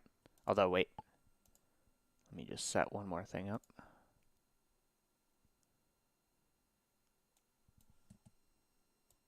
Okay. You'll hear audio in a second.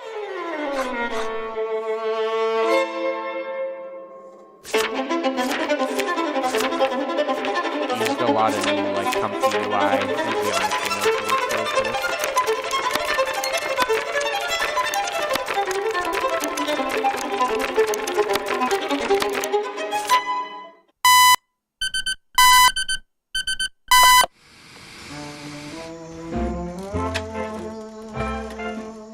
That's me, if I was old. It's October the 11th. Dorothy! Dorothy, wake up! Dorothy! This should do the trick. Dorothy! Megaphone. Tom! Dorothy! Who are you? I'm Tom. What? I can't hear you. You know I can't hear. What do you say? Tom, what did you say? What? I don't know what day it is. I don't know what year it is. I don't know who I am. I need to show you something in the living room. Okay, Tom. Last one there is gonna be a rotten egg. Oh! To be 75!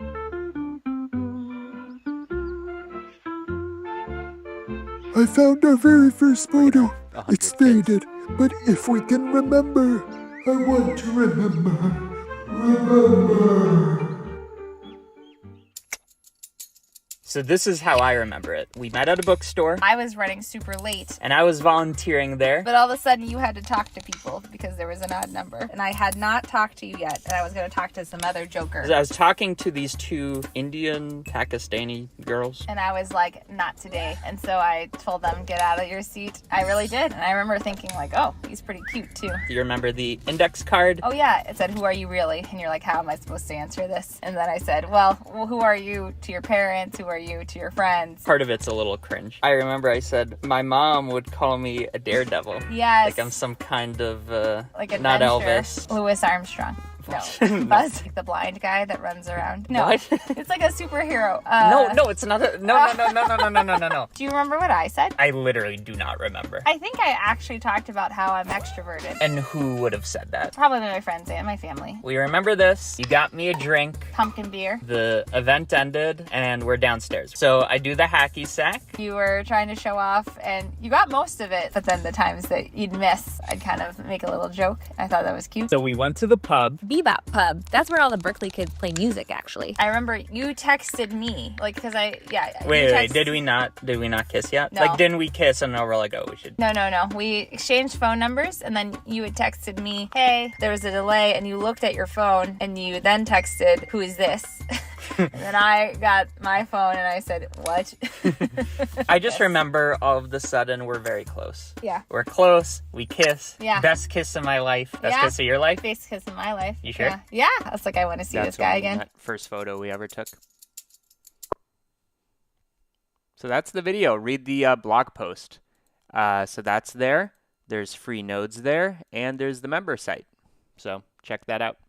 Oh yeah, the photo montage, by the way, I want to say is based on a movie I would highly recommend Forbes is coming? called It's What's on the Inside. I'm just going to skip around What, because you like to put on game nights? People call so you him can see Game how Boy. it's Yeah, based people on called him this. Game Boy because he'd get fucked up and get crazy. I mean, he was wild. I mean, Dennis was wild. This one He was goes still like in high school far all the like time. fewer images. Janice, right? No. Extra dramatic. But the because that was editing's right really when nice. Dennis and Nikki had started talking. No.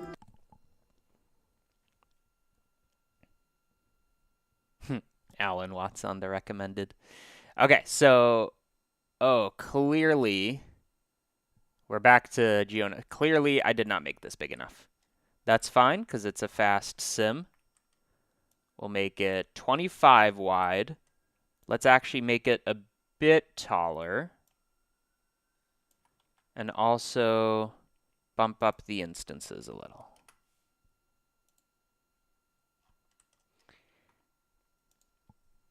And then we can always turn on high res mode. Okay, I'm gonna decongest, so it's gonna be gross.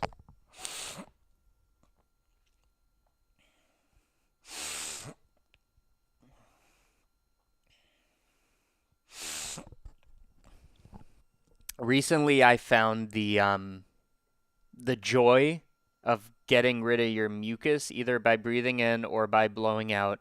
Like I've just been breathing poorly because I, didn't take care of it. So now I just do it whenever I can, and I breathe nicely.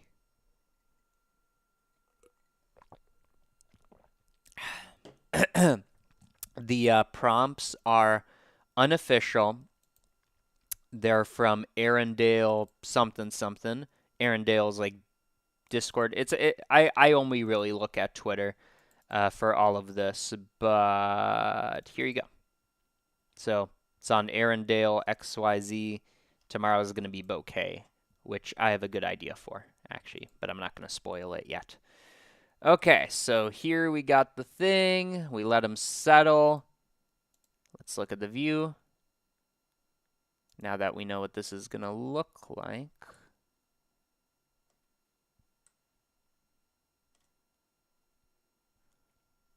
We can start actually making our scene.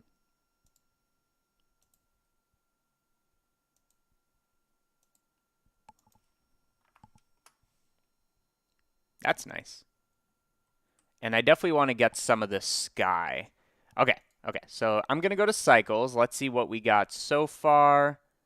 And I can also throw on high res mode. So if you kind of look here, low res mode, high res mode. Obviously, it might be a good idea to make the high res mode even more high res because, you know, we already did the expensive part, which was the simulation. So I'm just going to divide by 2. Divide by 2. And now we got nice detailed geometry. And then all of this, remember, doesn't really move, so I could bake the whole thing. But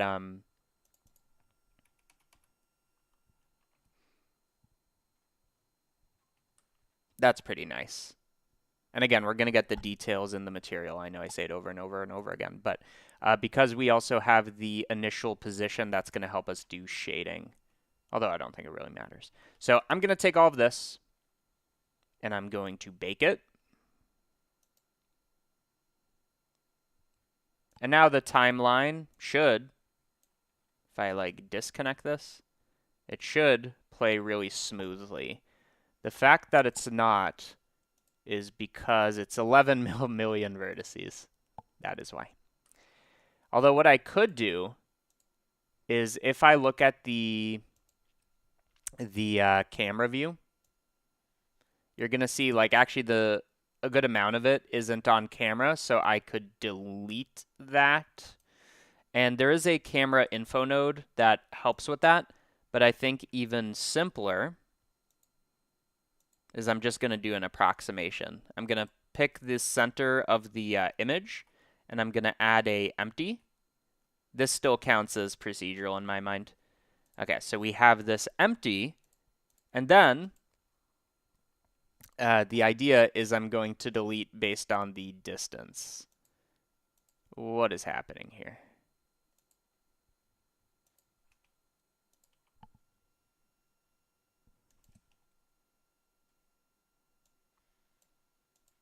Okay, there we go. Did I make it unselectable or something?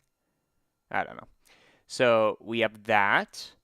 We can then look at the proximity to the empty location once it loads. And I can actually disconnect this, so now it's nice and fast. And for each point, I look at its distance from the location. And if it's a certain threshold away,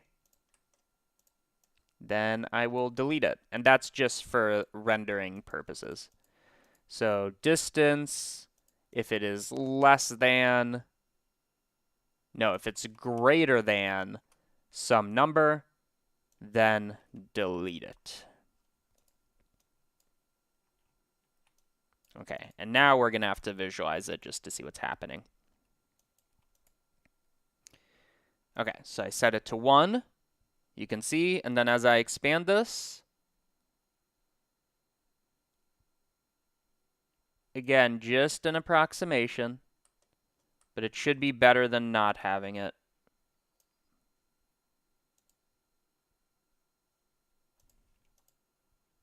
Okay, let's see. So this is without, with,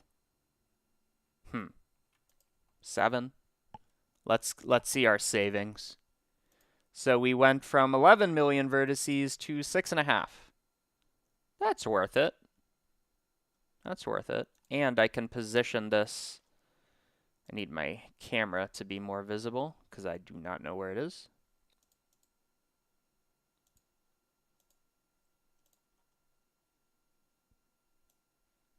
Okay.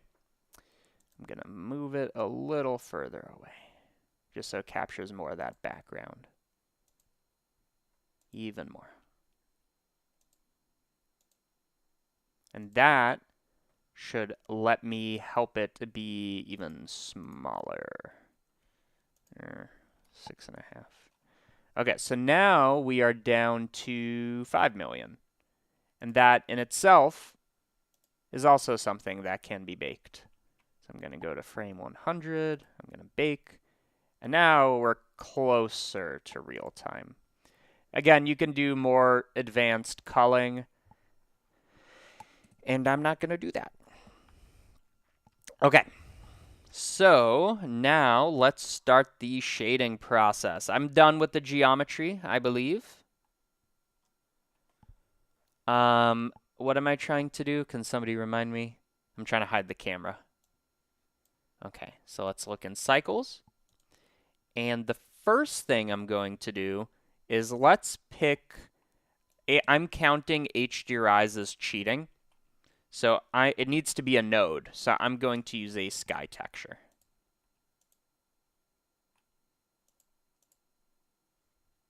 And just kind of pick a nice angle. And we can optimize this later. Okay. I also seem to need a ground plane. I don't know why I can't select it. That's super weird. Oh, it's probably because it's actually a cube beneath all this. Probably a good time to name this. Nodevember Day 3 Ice. We can call this the focus. And I'm counting this as valid using an empty. So I also need a ground. Luckily for us, it's interacting with the passive rigid body thing, which I can also extract. So I just use, I mean, this kind of feels like a waste, but I'm going to gather a bundle geometry, and I'm going to join it together with this. And now we got a ground plane, which makes me think it needs to go a little further. So let's do, because you can kind of see that transition. So I'm going to hit bake. Now it goes a little bit further. Okay. So for the shader, let's start with the obvious. It's a ice material. Ice is transmissive. And this is not using our material. So set material.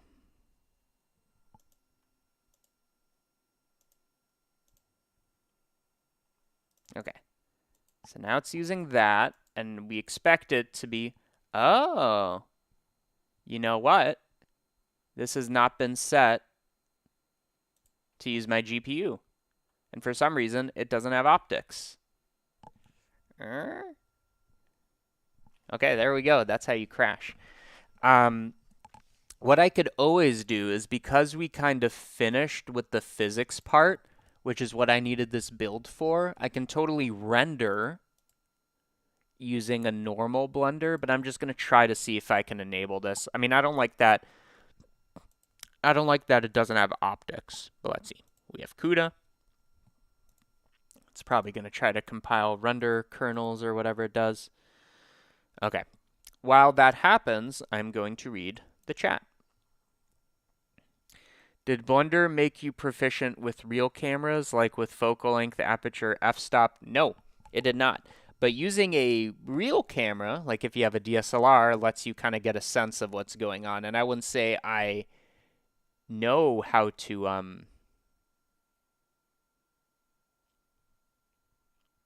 I forget what I was talking about. Just know the fundamentals. You could just watch a YouTube video.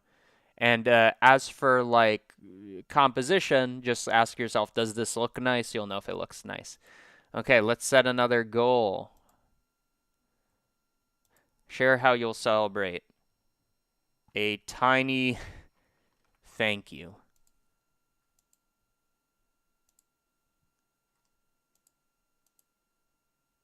Why not?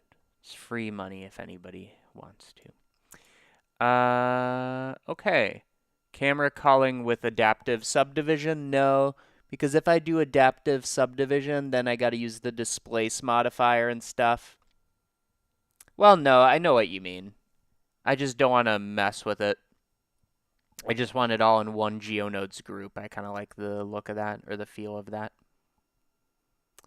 And if this doesn't work, which again, it doesn't have optics, what I can do, again, is I can just bake this into Alembic, or actually it's already baked to begin with, and I'll just render it in a different version of Blender, and that's fine.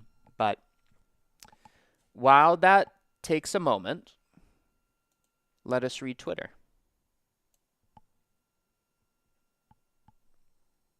I have the best Twitter.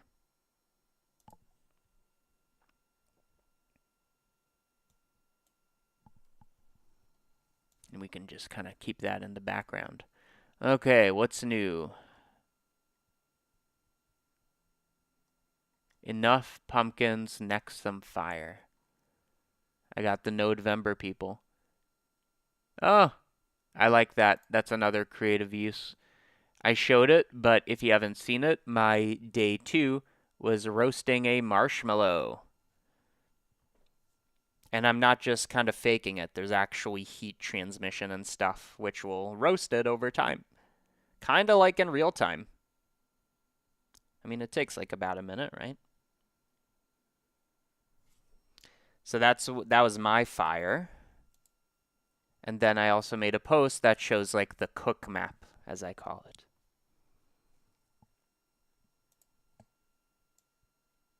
Okay, we'll give this another minute, and then if it doesn't work, I'll try opening it in a different blender.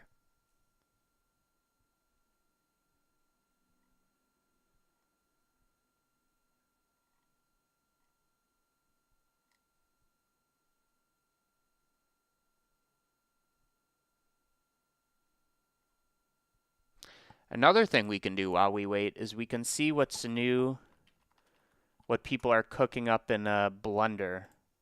That's always fun. What I like to do is I like to look at the projects, and then I just go by geometry nodes, and that tells me like, oh, 3D worm. Any idea how to fix it? No, you just gotta let it kernel those renders or something. Okay, so we are in 5.1 is where the good features are at. And what I'm interested in is pull requests. What code are people making? That is geometry nodes. And I just kind of look at this. And then I guess there's also close to see like what was added, but it looks like boring stuff. So let's see. Transform geometry node. No, that's a fix. List utility nodes. Cool.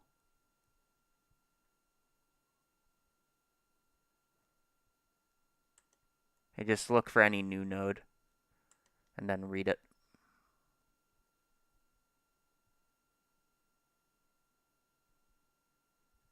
Okay, I think these are the new ones since last I read. Dang, I don't think it's going to work.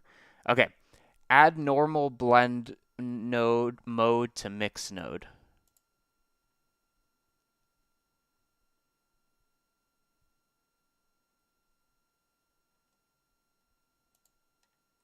I mean, okay. Ooh, anything Cartesian Caramel makes is gold. Okay, store get bundle item nodes. This adds nodes for storing and retrieving bundle items by name and data type. This may help manipulating singular items without separating the entire bundle. So let's see. We have a bundle. We get bundle item. We give it a name. And it knows what that is. So I think the idea, I mean, that's the idea. It lets you manipulate one thing. It's kind of like a split combined vector where you only want to change one thing. Okay, that's cool. List utility nodes. Oh, wait, this person goes crazy. I think this is the person who made the SDF nodes. I think. Like all the grid nodes, like freaking insane. How do I look at this person's history?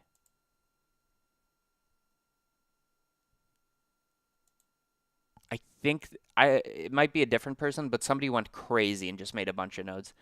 So, still cooking. Some design questions still remain on particular nodes. So there's a new list data type that allegedly will be merged. So we have lists, and it lets you do things with that list. So let's think. You have a list. It's almost like string nodes. You want to slice the string. You want to find in string. And then the question is, what is your string composed of? But it could be anything. So you could like list matrices or something. Return a list with only values less than or equal to 10. I did eventually want to try to create a neural network in geometry nodes, and this would help because I was struggling before. This person goes crazy. Crazy. Oh, it was worth the wait. It actually happened. Okay. And is it like good enough? Good enough. Okay. So first obvious thing to do is if it's ice, transmission. Did I? And we'll call this ice. Did I not apply the material? I did not. So I'm going to set material. We'll see if the CUDA is enough. What's happening now? Okay. So that's coming through. So now we have our initial ice. What's going to make it look like these nice sheets over here is, I mean, it's super low res. Let me see if I can get a different image.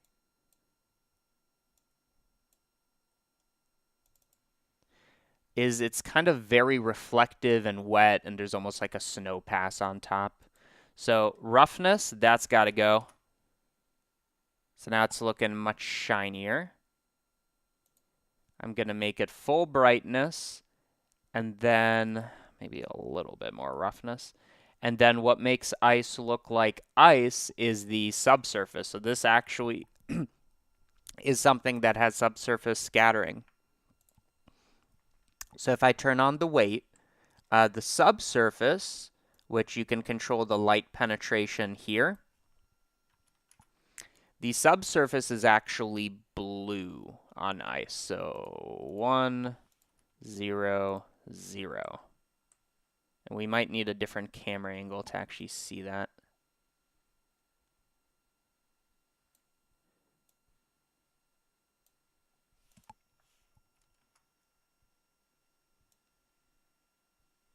Does it not play nice with transmission? Okay, there we go.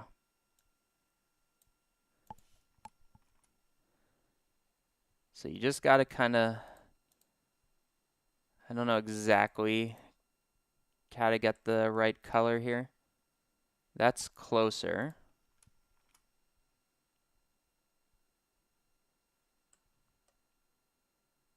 Okay. And what we could totally do instead is we can totally just kind of like mix shaders. So like this can be our transmissive one. We could even try a translucent, see what that looks like. That could be a good thing for making ice, so it's going to be kind of blue. And then we either add or mix shader, whatever looks better. Ugh. Let's try a mix shader. Okay, that's nice. So this is before and after.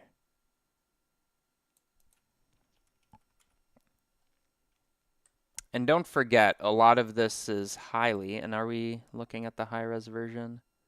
I believe we are. Yeah. This is all highly dependent on the bump mapping and also the lighting for sure. So let's see.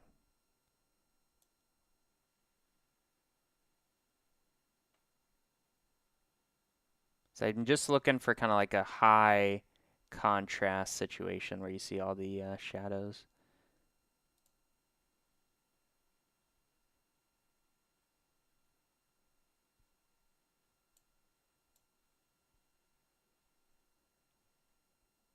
That's kind of nice. I want to make it very blue. Maybe not that blue. Yeah, CUDA's just not as fast as optics.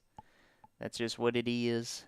And I don't think I actually want to see the sky. And I think I also want some depth of field.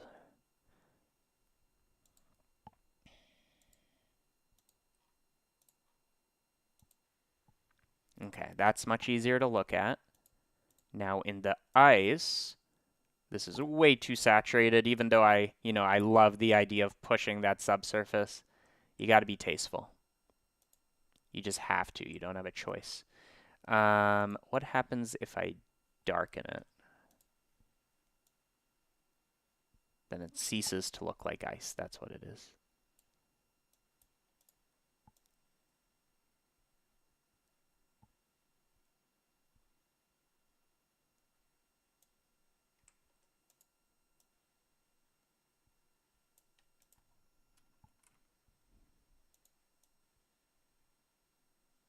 Okay.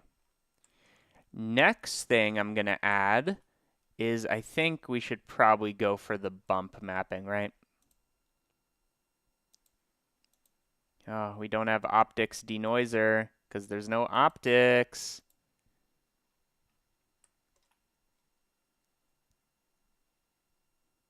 Okay. Because it's a stationary shot, I don't think I actually need the initial position, which we do have. Maybe there are some attributes we care about. So initial position, I believe we have. Geez, this is taking forever. But we have that. I might have to change Blender versions. This is untenable. I'm going to see if I can. So I'm actually going to make a backup copy.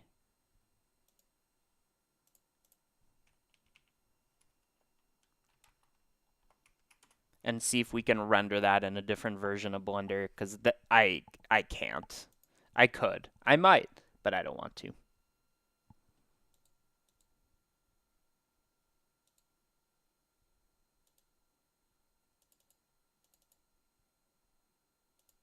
Backup.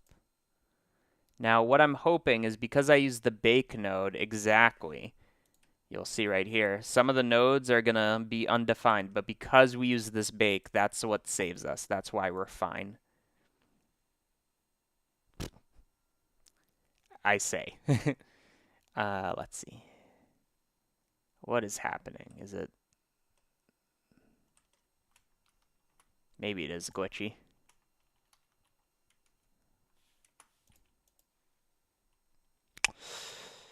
Yeah. Yeah, that might be an issue.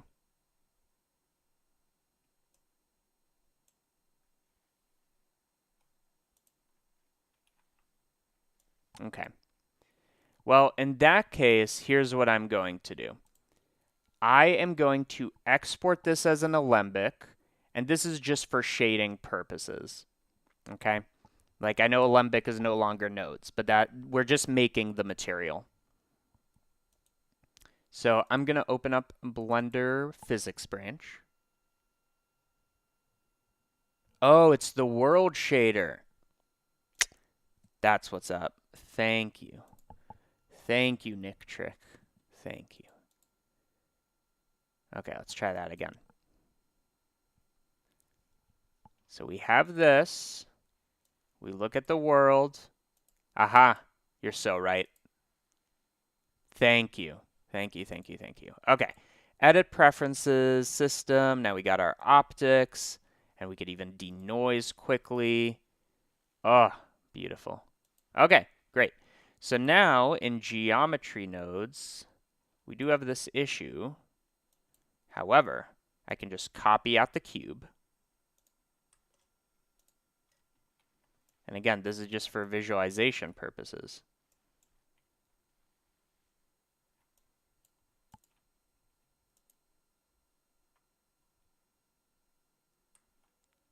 We need a... So it was 25, 25 by 0.1. Okay, there we go. And okay, so now that we can see what we're doing, I'm going to lock in the world, and that will let me like actually start playing with the material. I think the sun, it looks like it's almost like overcast here. So let's see if I turn this off, if I turn it on but make it really diffuse. I'm just going to turn it off. Which means, does this matter? Not much. Yeah, this is starting to look crispy. We're getting somewhere. And we're going to do a particle pass over all of this. Do not worry. Okay. So we have this.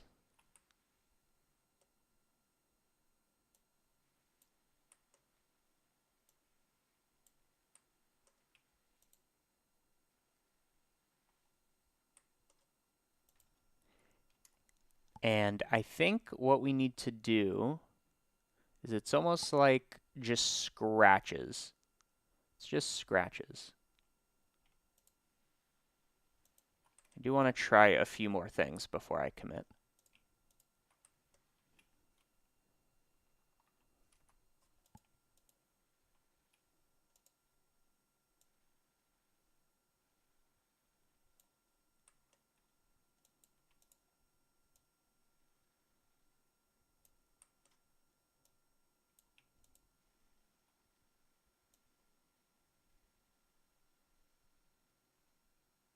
Is that better than this? No. No, that's nicer. Okay.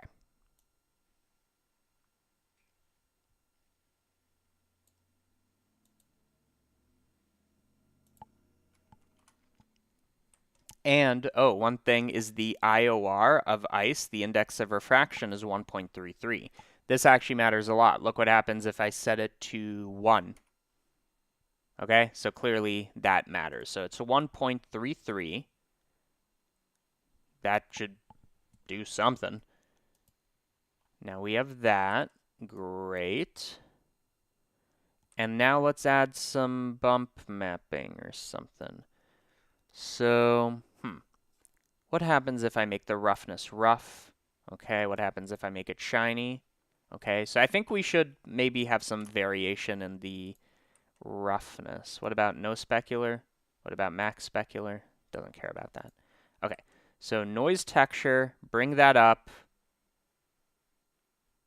And we're going to have it use world coordinates.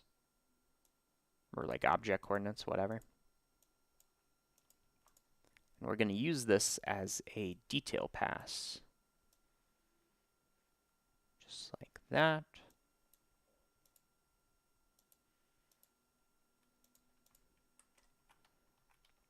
And I want it to go from like a roughness of 0.4 to like 0, essentially.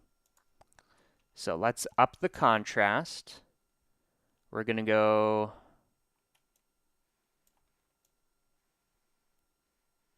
from 0 to 0.4. So let's see what that looks like.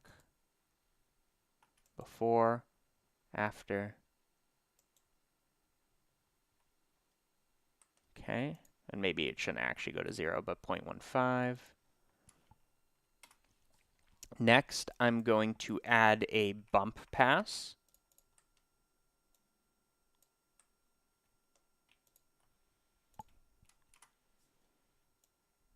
Let's see what that looks like.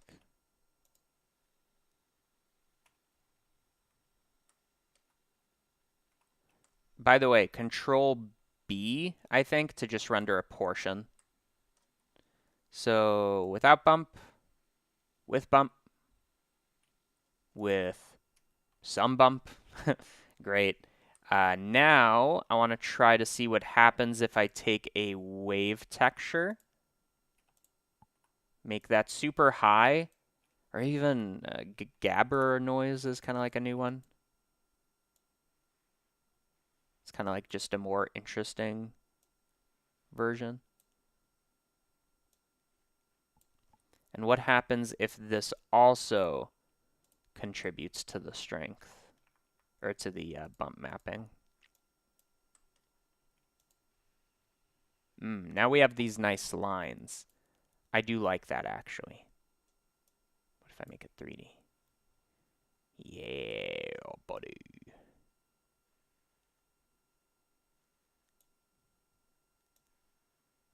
This is just going to let us do some nice little detail. Yeah. Okay. And that, of course, should be very subtle. So let's make it a third as strong. Even a fifth as strong.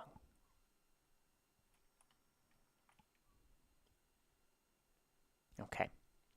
Another thing to consider is that, like, one of the things that, like, shapes this the most is the lighting. Like, if I just, like, do a background that's a constant color, you can see immediately we're getting a totally different look. Maybe even a look I like, but totally different look. So I'm going to start off with all of this as black. And then I'm just going to start adding in lights and see where the vibes take us. Will the vibes be immaculate? Who's to say?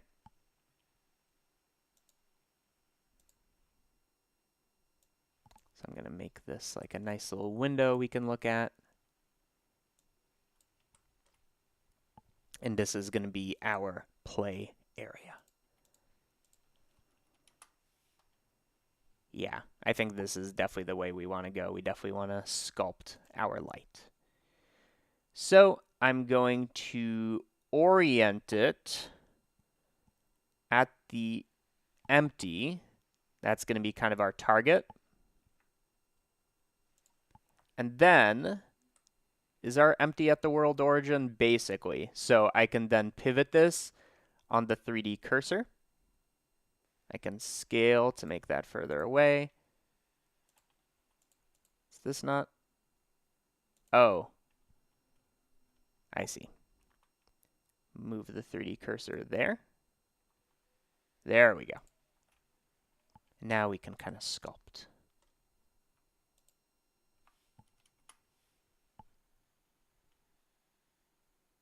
So I like there being some light here.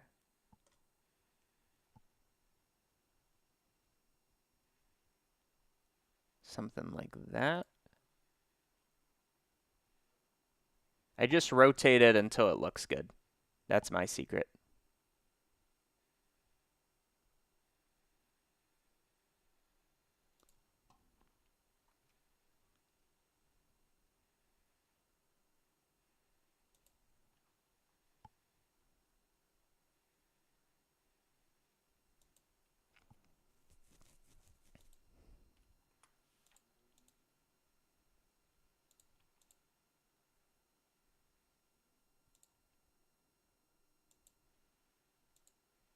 And if I make the lighting blue, yeah, that might be the way to go. I'll deal with that later, though. So there is our first light. And relative to the camera, it's kind of like a backlight, kinda. And the rest of this, I'm just going to throw into a scene collection. Okay, so we have our backlight. Let's duplicate that, put it somewhere else. And let's just see where the vibes take us. It's always been, it will always be pure vibes.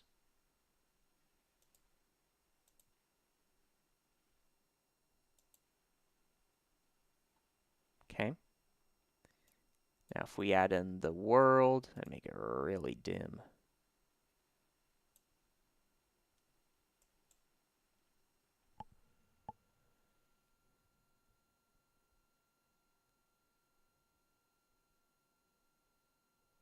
Somebody's saying the bump is overdone. You know what? When you're right, you're right. Let's fix that.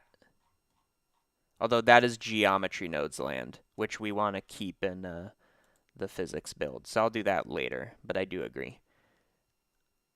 Okay. That's looking crispy. Now, here's a trick I learned back in my day. Ice, in a way, is kind of, sort of, volumetric. Kind of. So if I was to throw a volume absorption inside of here, then it will be really hard to tell if anything changed.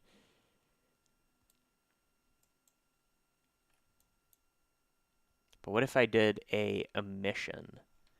I'm going to do a Voronoi texture. Follow me. Follow me. Don't lose me here. I'm going to make this Voronoi be this kind of like distance to edge thing. So I want these cracks. You're losing me. Don't lose me. Don't lose me. Stay with me. Okay, so we have these cracks. I'm going to take this. I'm going to invert it. I'm going to invert it.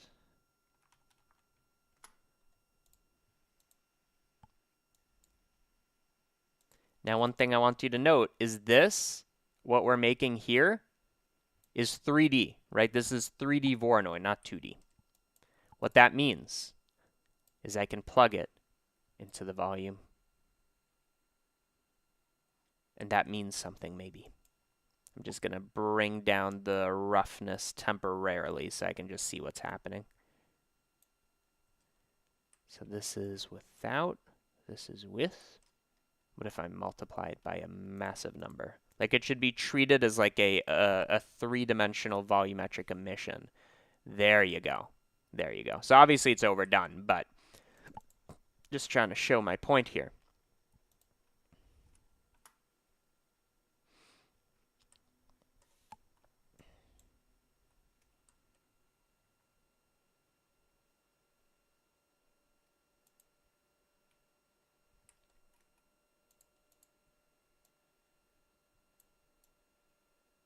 You can get this nice pattern.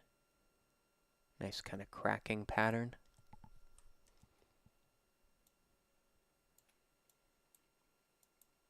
Oh, okay. Here's a case where you can see it. I'm going to use the denoise. So I want you to look right here. Okay, you looking? Without? With. We're back, boys. Why not an HDRI? Because it's Nodevember. What do you mean? Where have you been living?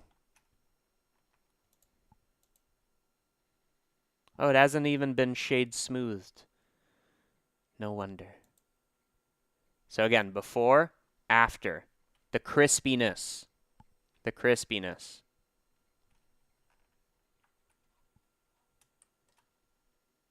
Okay, that's starting to look sleek. Okay, that noise is overdone, somebody said. Make that lower. Okay. Take the roughness. It's a little high. Make that lower. And now this ice is starting to look nice and crispy.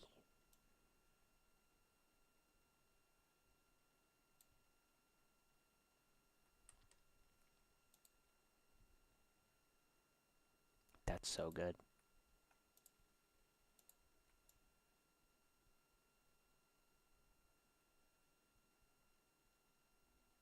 And remember, we're going to add snow. Maybe. Is this using the denoise even? I feel like it's not using the denoise.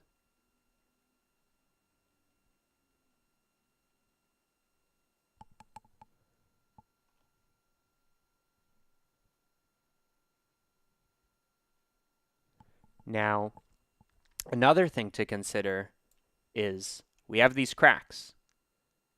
Okay, you following me? We have them. But what if we also use them to actually break the ice using bump?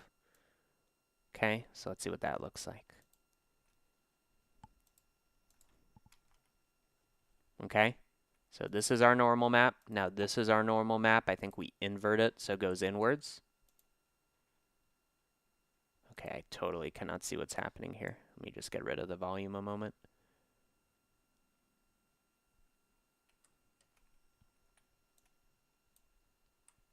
Okay.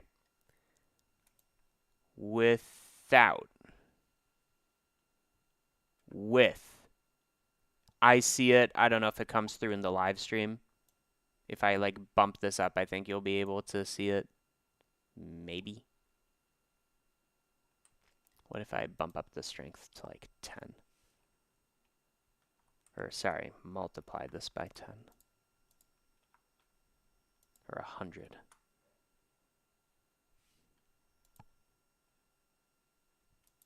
Okay.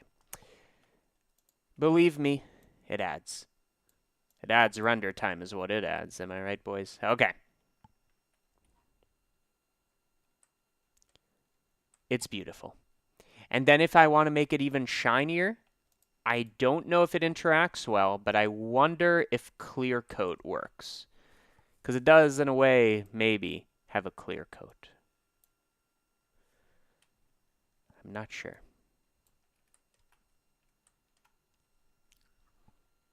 With clear coat? Without clear coat? With clear coat? Okay, yeah, it definitely adds something, without a doubt. So maybe let's add a third of that clear coat based on this. Don't know why, but because I said so.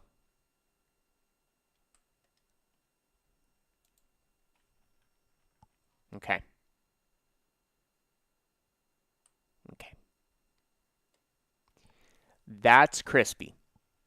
And again, I want to remind you, the lighting is everything. I turn off one light, turn off both lights. What is the... Oh, it's being illuminated by the volumetrics now. That makes sense. And we haven't even done no compositing. That Chronos, that's crispy.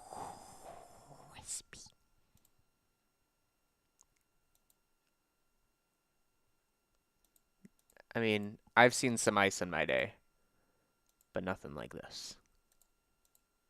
Okay. What else do I want to do? Because again, we're just doing the material here.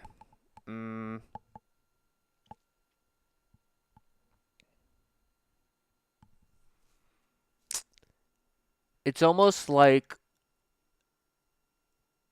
Let's look at our source image again. Yeah, it's almost like now the issue is this ground plane. That is not interesting, but I think I'm just going to let go of that for now.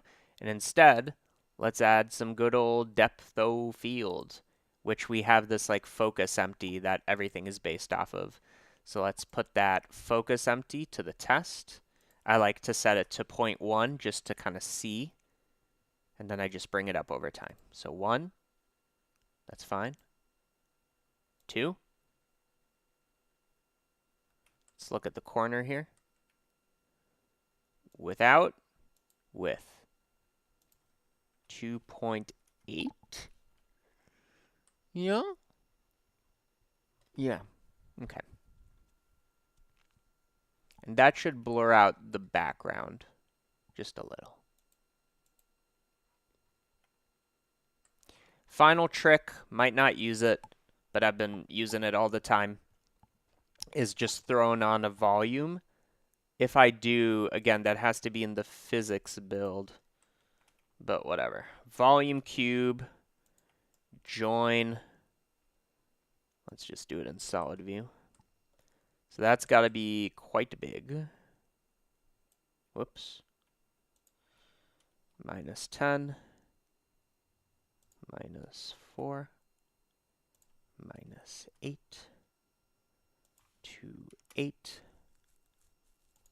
-8. 2, 8. And then some height. How does that look? Almost like we're looking into the abyss. It's going to be hard to tell because it's not going to render. I wonder if we can optimize the volumetrics. Let's try. So if I go to the render tab, I go to volumes, I take the max steps, I bring it down to like 20. Like I'd imagine that's faster. And then we bring down higher values, reduce render time, lower.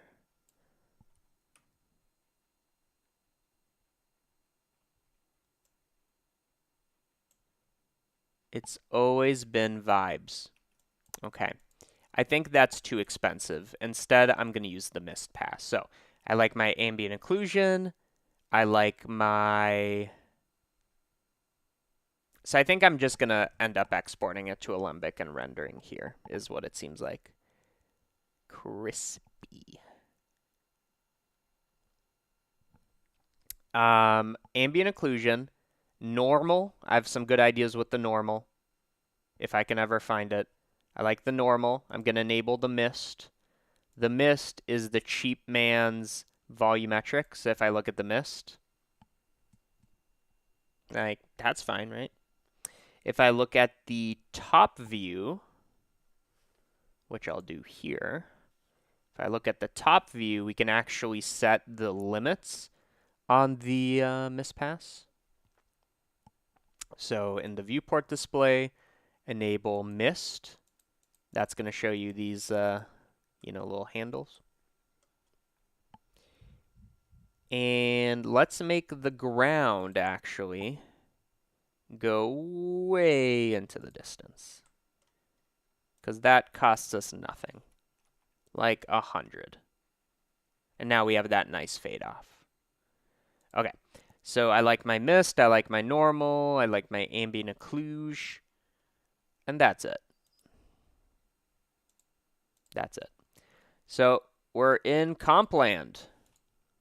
Join me in Compland. How do I want to render this? Let's do 100 sample render just to get something we can play with here in terms of color management. Let this render.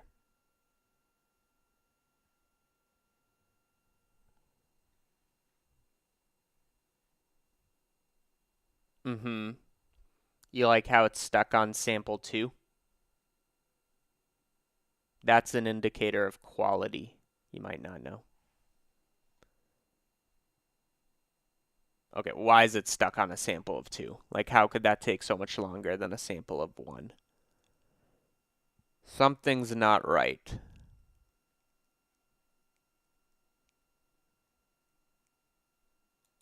I'm going to try disabling the volumetric and see what happens. Straight out of Compland.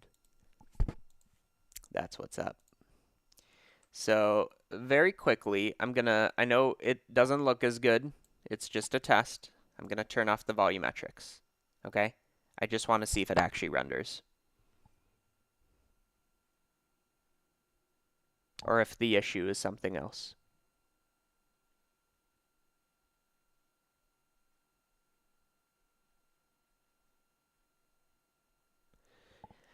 It's still stuck at sample 2. Okay? That's weird. That's weird to me because it...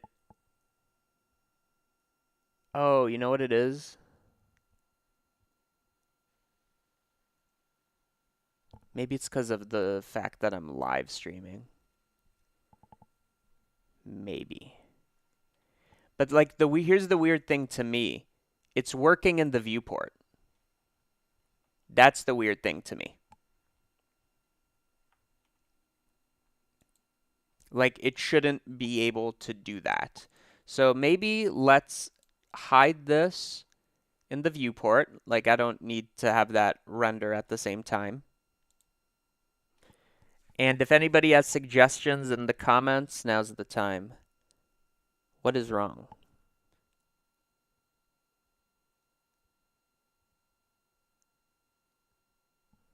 They're saying the issue is with intersections. If that is the case, it just doesn't make sense because all of that doesn't matter if it works in the viewport.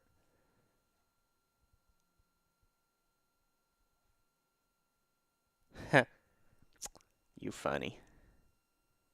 You're funny, you know that? Well, let's see. Did that change anything?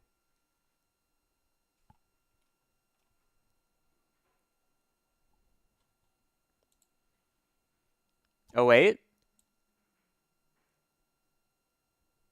So the thing is, it's not even using the GPU.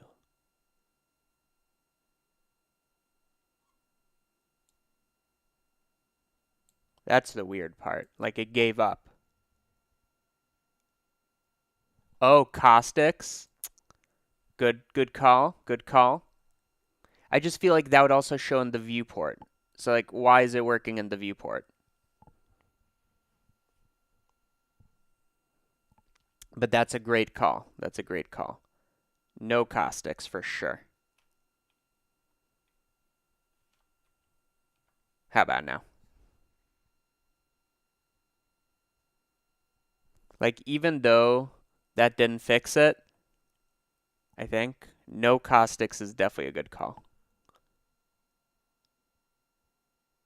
Hide GeoNodes modifier, save, rename, reload. I'll try it.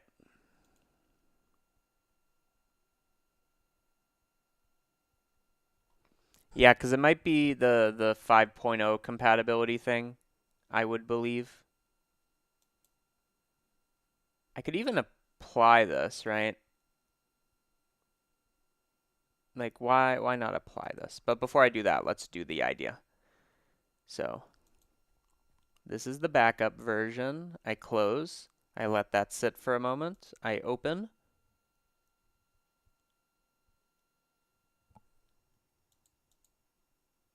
I go to the backup. I render.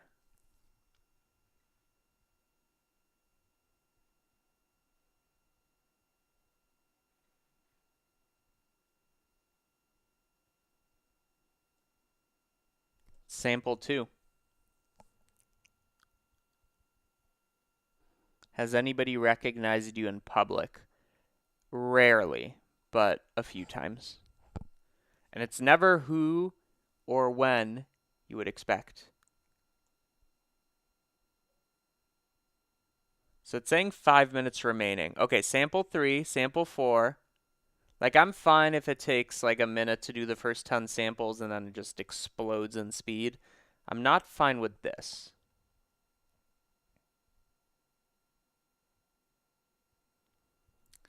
It is set to optics, which I want, I believe. But I think the next idea is to bake. I think that's like the obvious next idea. Which is fine, because this is just a backup. Let me try baking. So here we have this. I'm going to bake. Okay, so in theory, nothing changes. I'm going to save. I'm going to render. No. That's surprising. I think it has to be the fact that I'm live streaming. Although it doesn't seem like it matters. Like at this point, I feel like a CPU renders faster.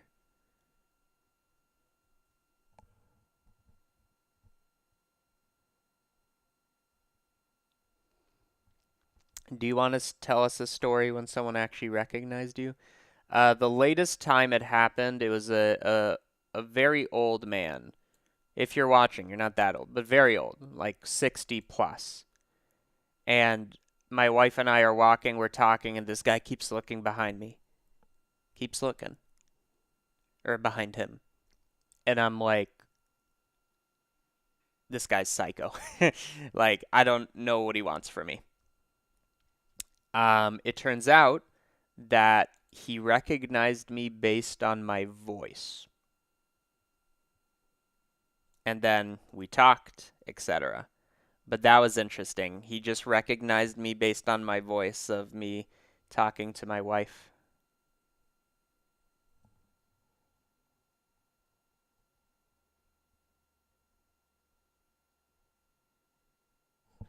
Now the cloud GPU, let me close this.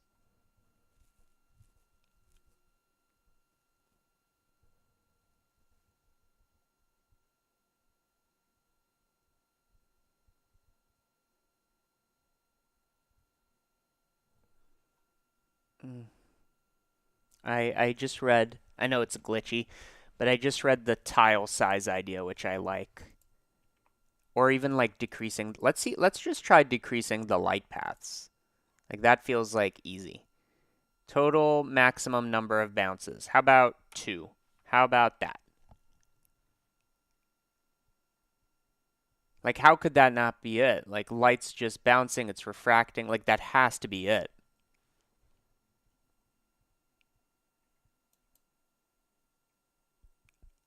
I'm just shocked.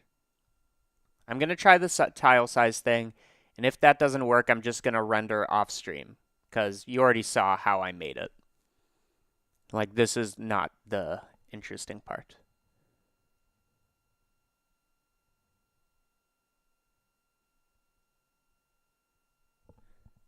Yeah, it has. I think it's the streaming. Although it doesn't make sense because it works in the viewport. That's the weird thing. That's the weird thing. I'm fine if it renders slowly. I don't care. But the fact that it's slow in the, fast in the viewport. That's the weird thing. So let's try the tile size thing. So performance, use tiling. Let's do a tile size of 60. Something super tiny. How does that respond? Like, surely it does fast samples faster in the tile that it's working on. But come on, dude. Like, come on. That ain't it. That's not how I'm living. And the thing is, I only need a single frame so that I can comp. Like, I don't need nothing fancy. But soon I'm going to call it.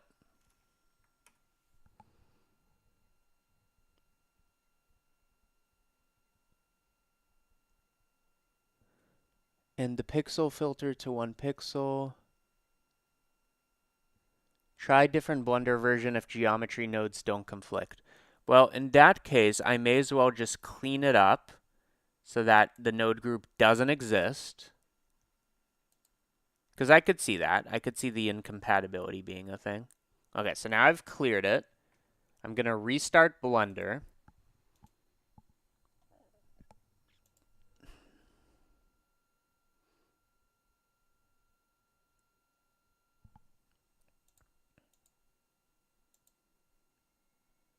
Okay.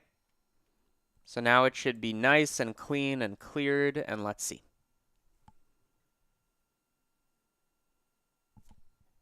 Like, at this point, it'd be faster to render in the viewport and take a screenshot each frame. Okay, I'm going to try one more thing, and after that, I'm turning off the stream if it doesn't work. Which is a shame, because I really want to composite.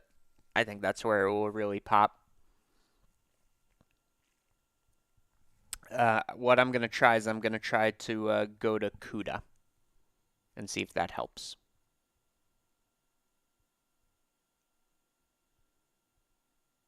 Because I could get CUDA working in 5.0, so maybe it was like the kernel schmernel.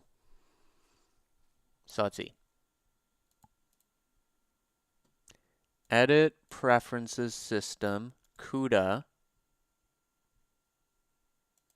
save.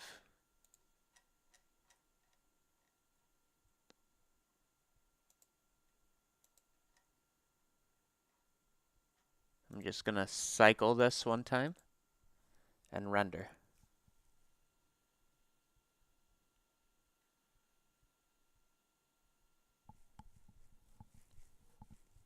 Nope. Am I doing a stupid high resolution? No.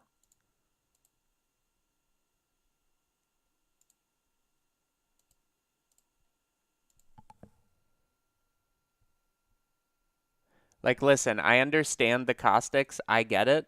What I need somebody to explain to me is why it's rendering in the viewport. Like, what is it doing? What is the render doing that's not happening here? Because clearly there's a difference. If we know what that difference is, like it could be motion blur, for example. If I know what that difference is, then that would figure it out.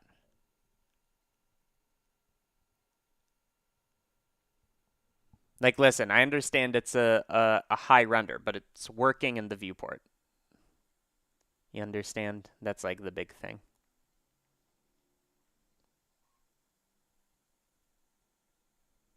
I don't know what could possibly be different. Like, at this point, I even baked the geometry.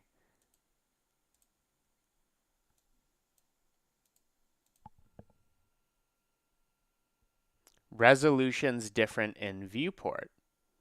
Okay, that is true. That is true. Let's try 25%. And before I do that, let me read more comments.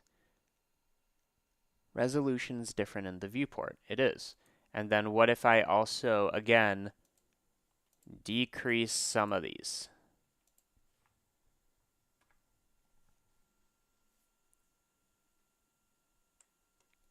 Okay. Like, it's going faster. Like, understandably. But still remarkably slower than the viewport. And I think the thing that gives me pause is the GPU usage is only at 14%. That's not normal. And let me see what the GPU usage is like when I turn on viewport render, for example. Okay, so I'm going to turn on viewport render. Yeah, and then all of a sudden it's using 100%. Okay, it's because I'm streaming. It has to be. Yep, it's because I'm streaming. It immediately went to 100% in the viewport and it stayed at 10% at the render. So that's fine. So we talked about how to do the physics thing, and I'll render this and get it done for Nodevember day 3. Before I leave, just because I can't render, there's nothing to do, is go to cgmatter.com, and there are 3 things to do. 1, free nodes. You don't need to be a member. Just download some nodes. I'm adding, every time I do something over and over and over again, I'm like, why am I doing that? I add it there. And the add-on lets you auto-install. The member site is where I'm putting all my files. So you might remember the curl fields tutorial. You know, project file is in there. The handwriting tutorial is the newest one. And this is where I'm putting my Nodevember files. So once I finish this version, then I'll put it there as well. But the reason I do this over Patreon, I do have a Patreon, but the reason I keep telling people to transition is that Patreon takes I think it's a 10% cut, 5% if you're grandfathered in, which I might be. But I also get control over this and get to push it through Git. So there you go. cgmatter.com. I think it's really worth it. Maybe also go to my blog that's free and read the new post. And that's it. I'll do the thing that I always do, where I answer a single question, just one, before I leave. So if you have a question, do it now. And I'm going to be silent for 30 seconds because that's about the amount of time of the delay. So I'm just going to wait 30 seconds and I'm going to pick the best question. Thank you, Nick Trick.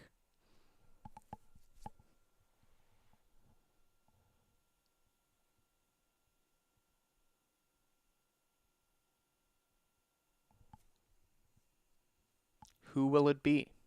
Who will win? Who will lose? These are actually the same question, you just invert it. I've been trying to go vegetarian, but I'm thinking about getting Cane's. Cane's is so good. Okay, we got one question. I might pick it, but I'm waiting for more to roll in. Okay, I see another one. I'm going to wait 30 more seconds, and then I will choose. Who will it be? Who will win? I'm glad I got this done in 3 hours. I feel like it's procedural. I can always go back and resimulate. And it looks great. Okay. So clearly, the question I'm going to choose is Nerb to Kia asks 42. I'm going to say no. I'm going to say no, and here's why. Here's why. If you say yes to 42, you're then admitting that it all boils down to something so simple. And it might boil down to something so simple, but I don't think you can express it in 2 characters. So I don't think 42. I don't think it's ever been 42. And there's not enough evidence for it to be 42. So that's what I think. What do you think? I'm gonna I'm gonna end the stream. Please go to www.cgmatter.com. Join as a member. There's a link in the description. Check it out. You could just get a 1 month and then cancel. So thank you for watching. I'm gonna end the stream and it should auto wrap on YouTube in a few seconds.